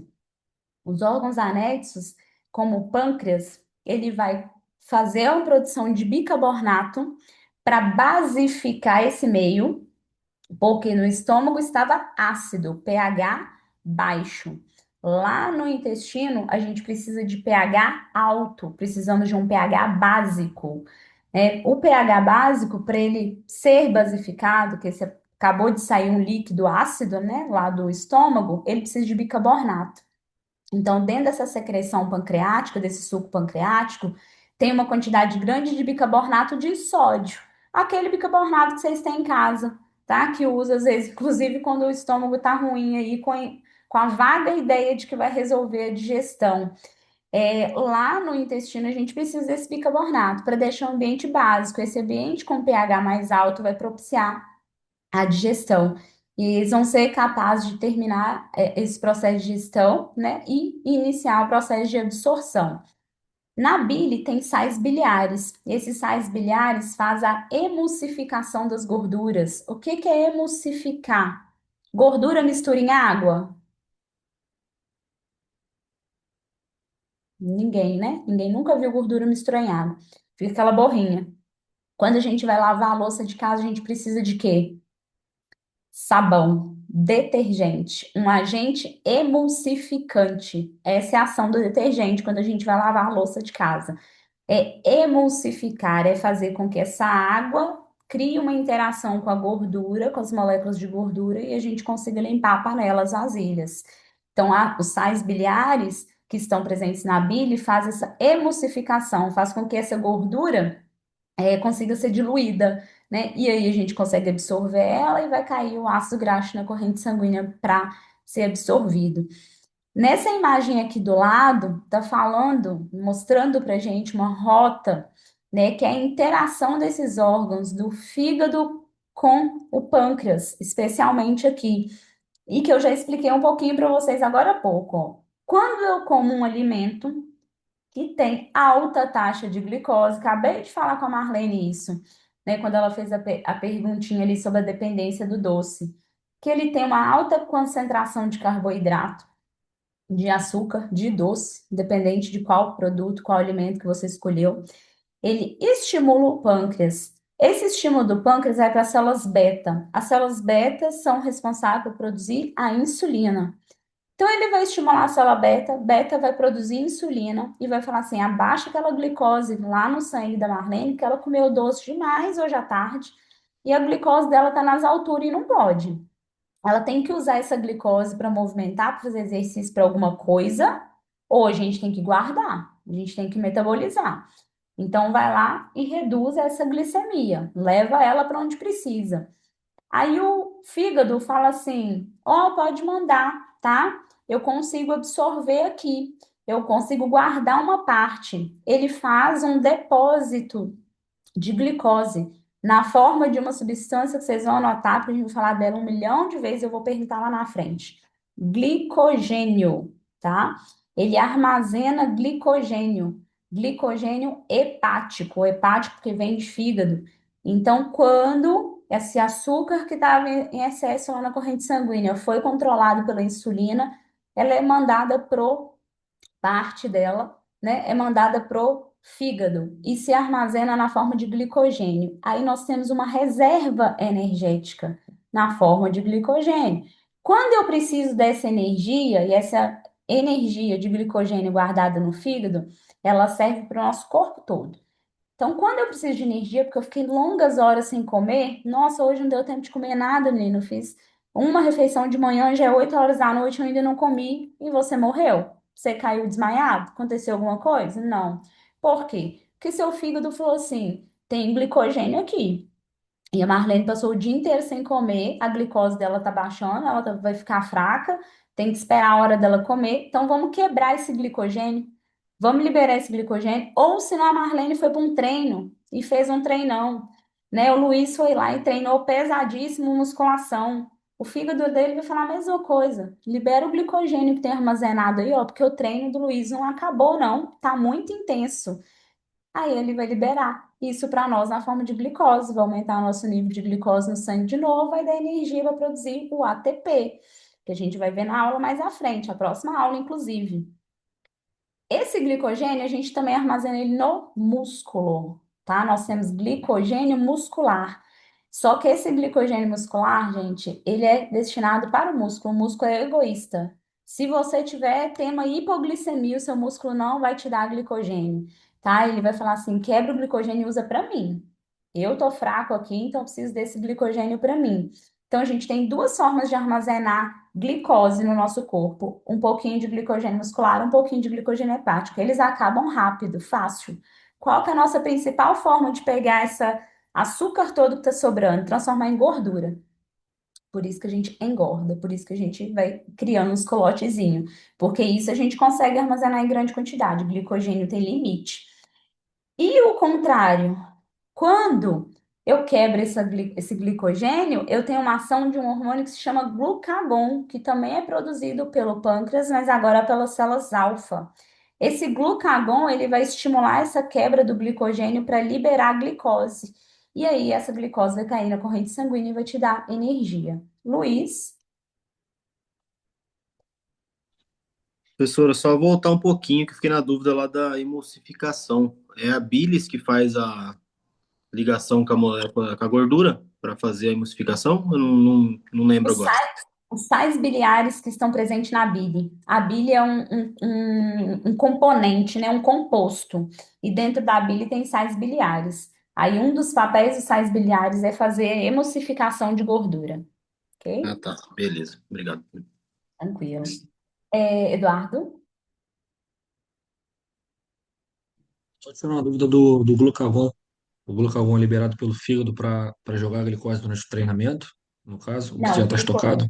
O glucagon é liberado pelo pâncreas, pelas células Isso, alfa pelo do pâncreas. pâncreas. Isso. Sim. No caso de treinamento, ele anula um pouco a insulina, libera mais glucagon para. Eu perdi essa parte do raciocínio. Não, eu dei um exemplo. Numa situação que você não tiver glicose disponível na corrente sanguínea suficiente, tá? Se você comeu fonte ali de carboidrato que você tenha glicose suficiente para conseguir seu treino tranquilo, vai ser isso, de prioridade glicose, porque ela é mais fácil de ser metabolizada. Segundo, ele vai para o glicogênio.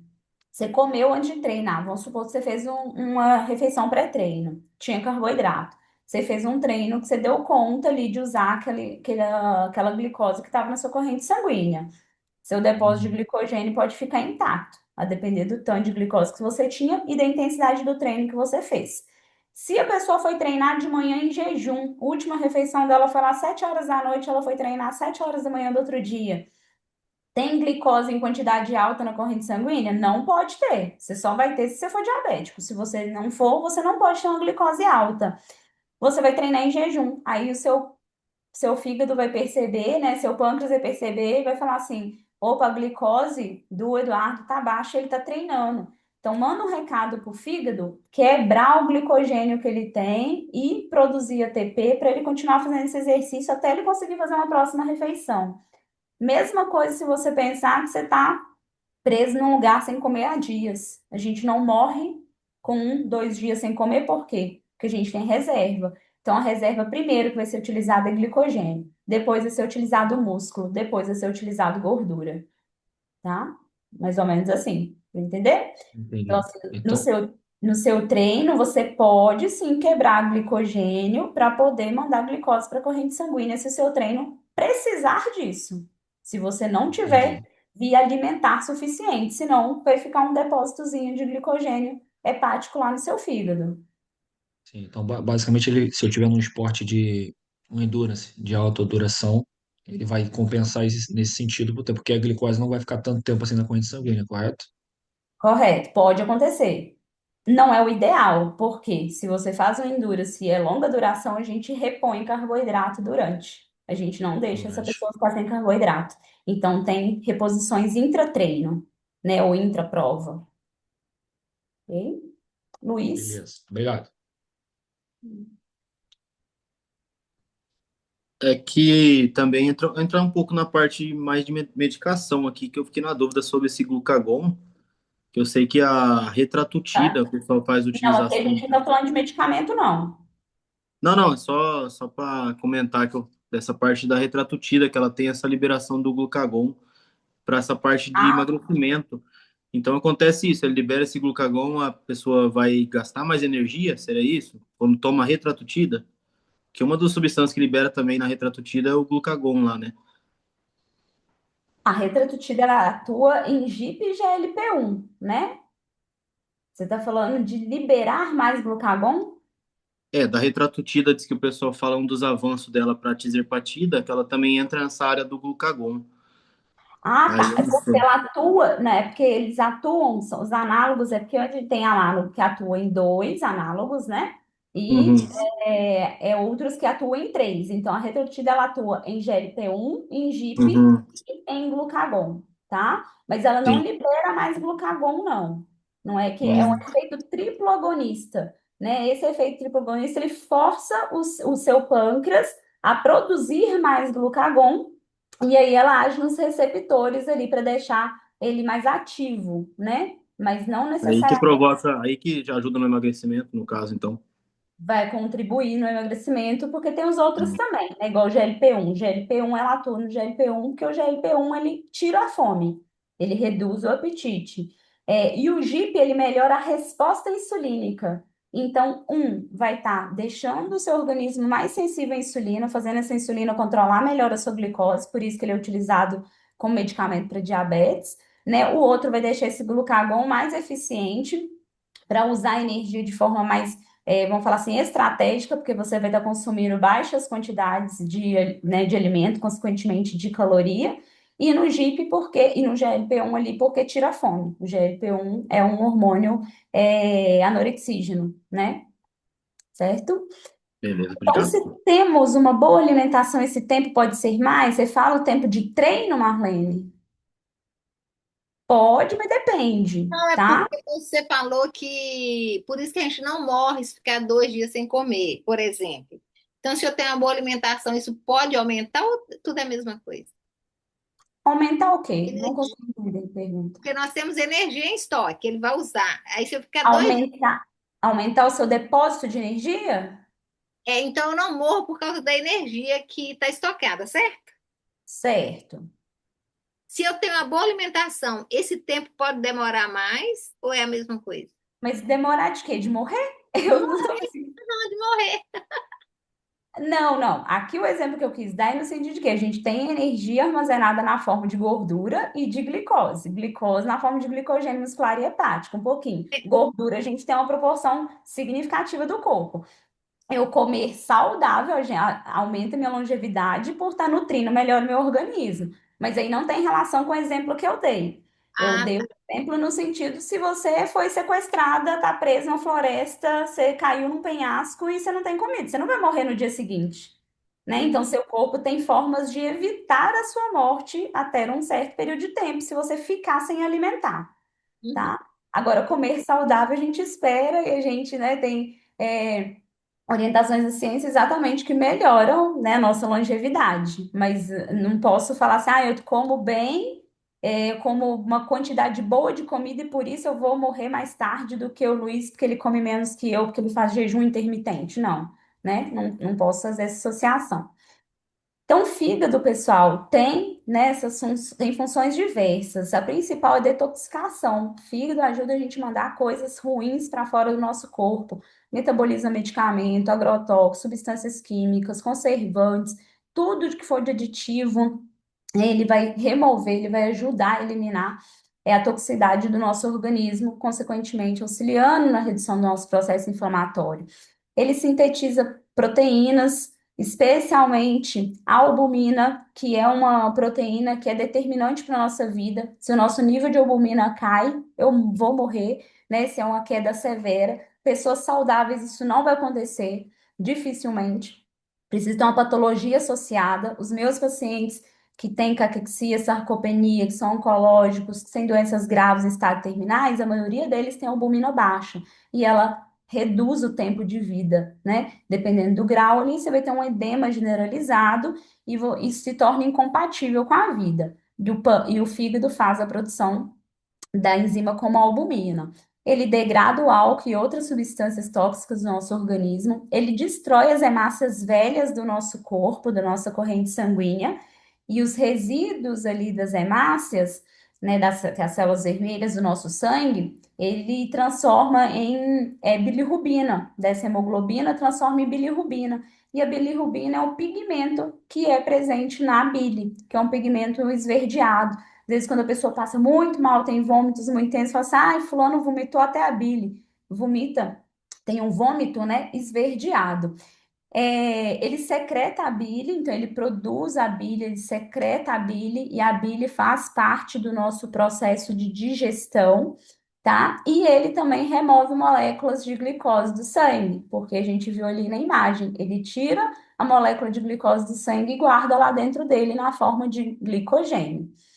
E por fim, no intestino grosso, nós temos especialmente a formação do bolo fecal, tá? E absorção de líquido. Então, grande parte da água que o nosso organismo precisa também vai ser reabsorvido no intestino, né? Reabsorvido e absorvido. E aqui se forma as fezes sólidas já. Então, esse quimo, que ainda estava na substância, né, da característica líquida, ela ganha densidade, ela ganha formato. E temos a ação das bactérias, tanto patogênica quanto não patogênica, mas a gente quer, em maior quantidade, as bactérias benéficas, não patogênicas. Leveduras, bifidobactérios, lactobacilos, lactococos, enterococos, firmicutes, bacteroidetes, são inúmeras os micro-organismos que estão presentes na nossa microbiota intestinal. E diversidade alimentar, alto consumo de frutas, verduras e legumes, né? Alimentação limpa de verdade, consumo de água, fibra, tudo isso vai ajudar nessa modulação do nosso intestino, a reduzir o processo inflamatório que pode estar presente nele, inflamação de baixo grau, que não seja uma doença específica nenhuma ainda, e melhorar a diversidade dessas bactérias, porque as bactérias precisam dos alimentos para fermentar. E nós temos os probióticos, que são essas bactérias, e nós temos eu fui ler a pergunta aqui. Nós temos os prebióticos, que são as fibras, que, de uma forma bem grosseira falando, alimentam as bactérias, tá? As bactérias conseguem fazer a fermentação dessas fibras e forma o nosso bolo fecal com consistência adequada, com formato adequado, especialmente estando com o número 4 dentro da escala de Bristol, que é uma escalinha que a gente vai ver mais à frente, para quem ainda não conhece, que é uma escala que nada mais é que mostra o desenho de fezes, desenhos de cocôs, que a gente precisa mostrar para o nosso cliente, que a gente precisa conversar sobre ele, sobre isso com eles, porque é um dos indícios de que o nosso organismo, o nosso intestino está saudável ou não. Não é o único, é um dos.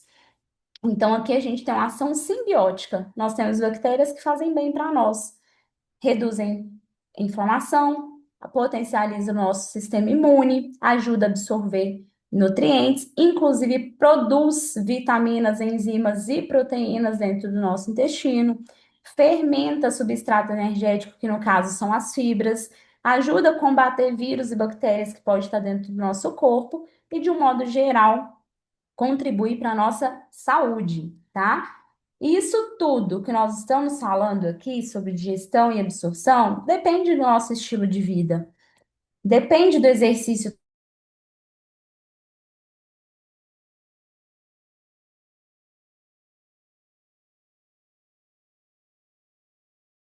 do músculo. Eu consigo utilizar os substratos energéticos com mais eficiência quando o meu organismo está saudável e quando eu tenho uma sinergia entre os alimentos. Por quê? Eu expliquei para vocês algumas interações de nutriente-nutriente. Quando eu falei, o cálcio atrapalha o ferro, né? A cafeína atrapalha o ferro, a vitamina C ajuda o ferro, a forma ativa daquele nutriente é mais eficiente. O ferro M que está presente nos produtos animais é melhor absorvido e é mais potente do que o ferro não M que está presente nas verduras verde escuro, que também são fonte de ferro, mas é ferro não M, né? Então, a gente tem interação nutriente-nutriente, um nutriente pode competir pelo outro, por isso que muitas vezes é muito ruim, é extremamente errado tomar polivitamínicos sem conhecer marca direito, sem conhecer quais ativos tem ali, quais as formas químicas dos ativos e ainda tomar junto ou próximo de refeição, que vai atrapalhar a absorção de um e de outro. Como eu tenho interação fármaco-nutriente, um medicamento que interfere na absorção do nutriente ou atrapalha absorver o nutriente. Quando um paciente ou um cliente usa um inibidor de bomba de prótons, que é os prazóis, né? Para ajudar na digestão, porque essa pessoa tem dor de estômago. Os prazóis, eles causam deficiência de vitaminas do complexo B e eles deixam esse estômago menos ácido. Um estômago menos ácido é um estômago que vai ter uma digestão prejudicada, na verdade, porque o estômago precisa ser ácido, né? Então, a digestão da proteína dessa pessoa fica prejudicada. É aquela pessoa que passa, às vezes, nem conseguir comer proteína direito, começa a consumir menos.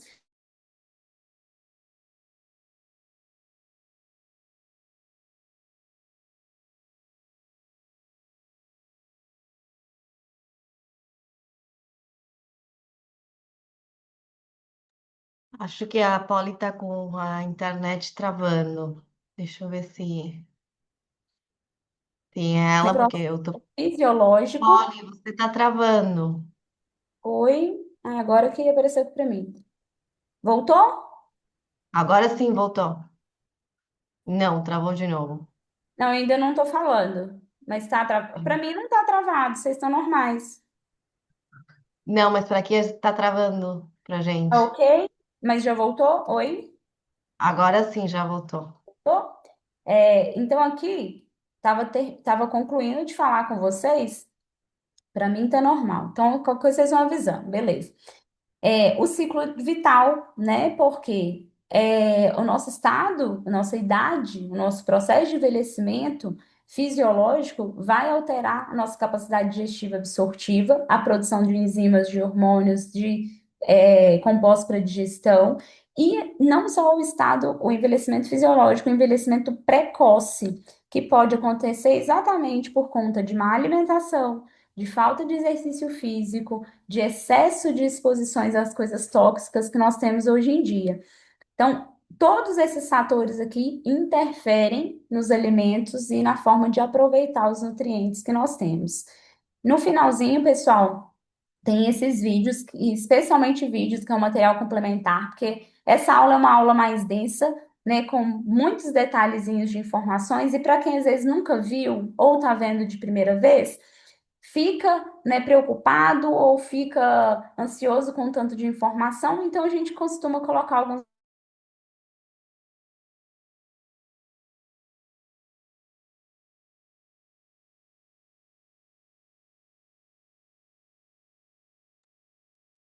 Falou de novo, né, pessoal? Hoje a tecnologia tá rebelde.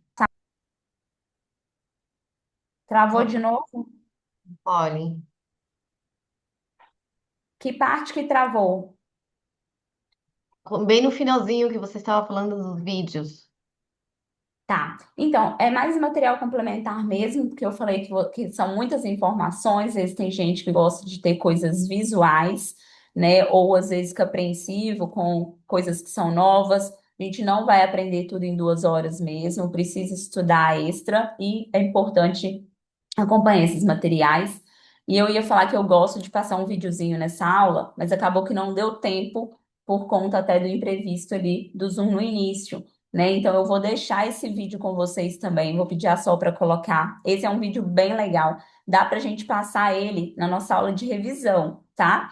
Mas eu já vou enviar previamente até para quem quiser ver. E na aula de revisão, a Sol me lembra que nós vamos ter uma aula de revisão nos próximos dias. E ele é bem legal, ele é bem interativo, assim, é em 3D, que fala de toda essa parte digestiva aqui que nós vimos hoje, tá?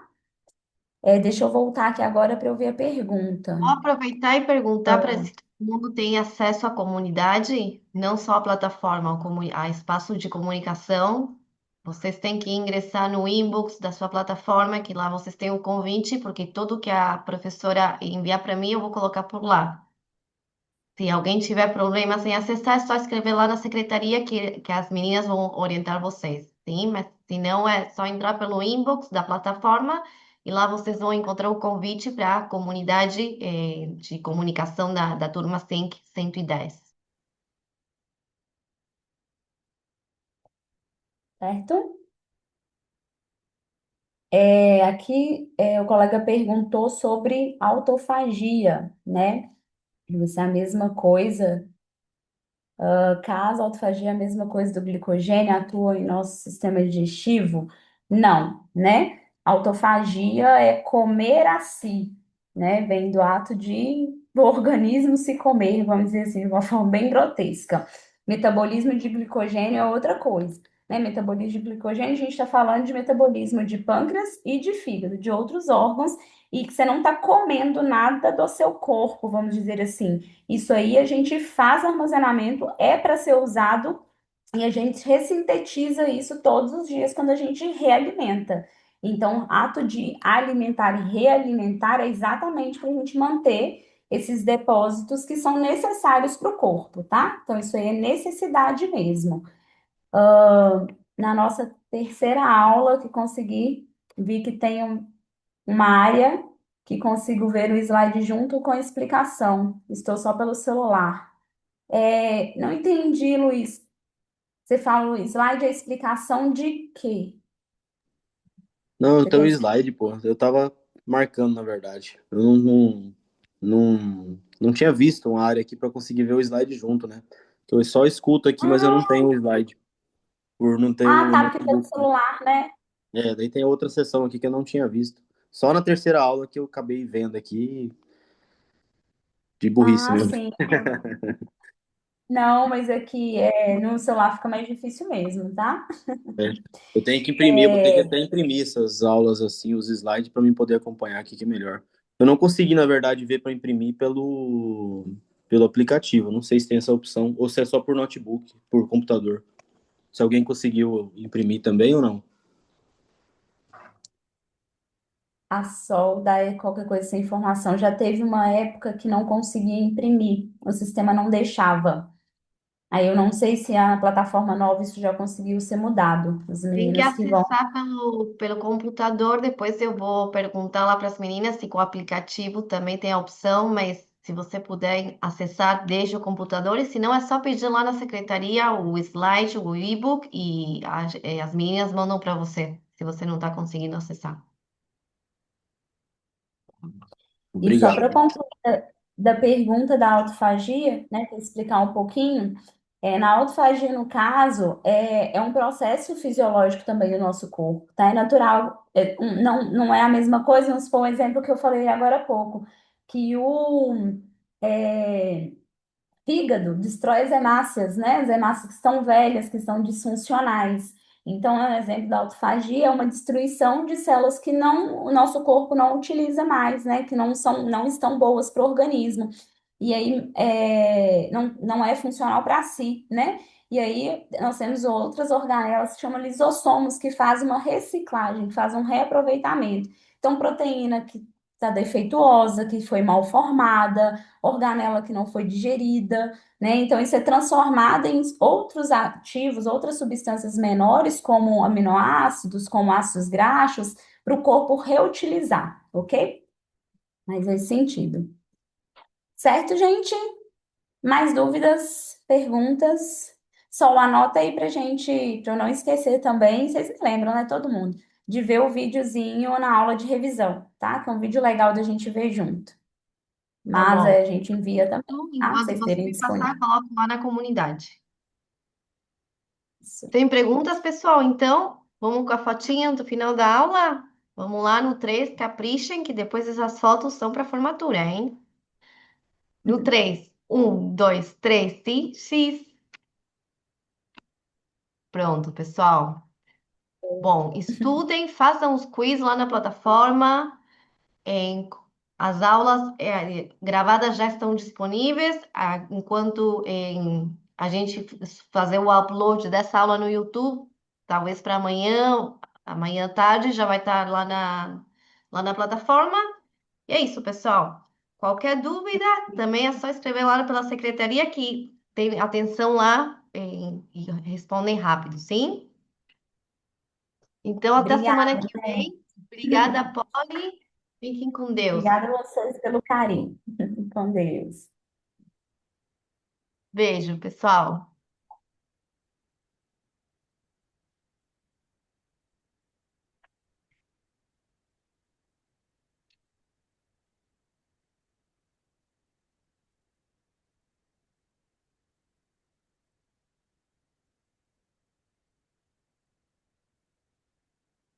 Você consegue parar a gravação, Polly? Estou tentando, ele simplesmente travou. Ah, hoje a tecnologia não está Hoje do o Zoom tá com a gente. Ai, agora eu acho que vai. fim. Você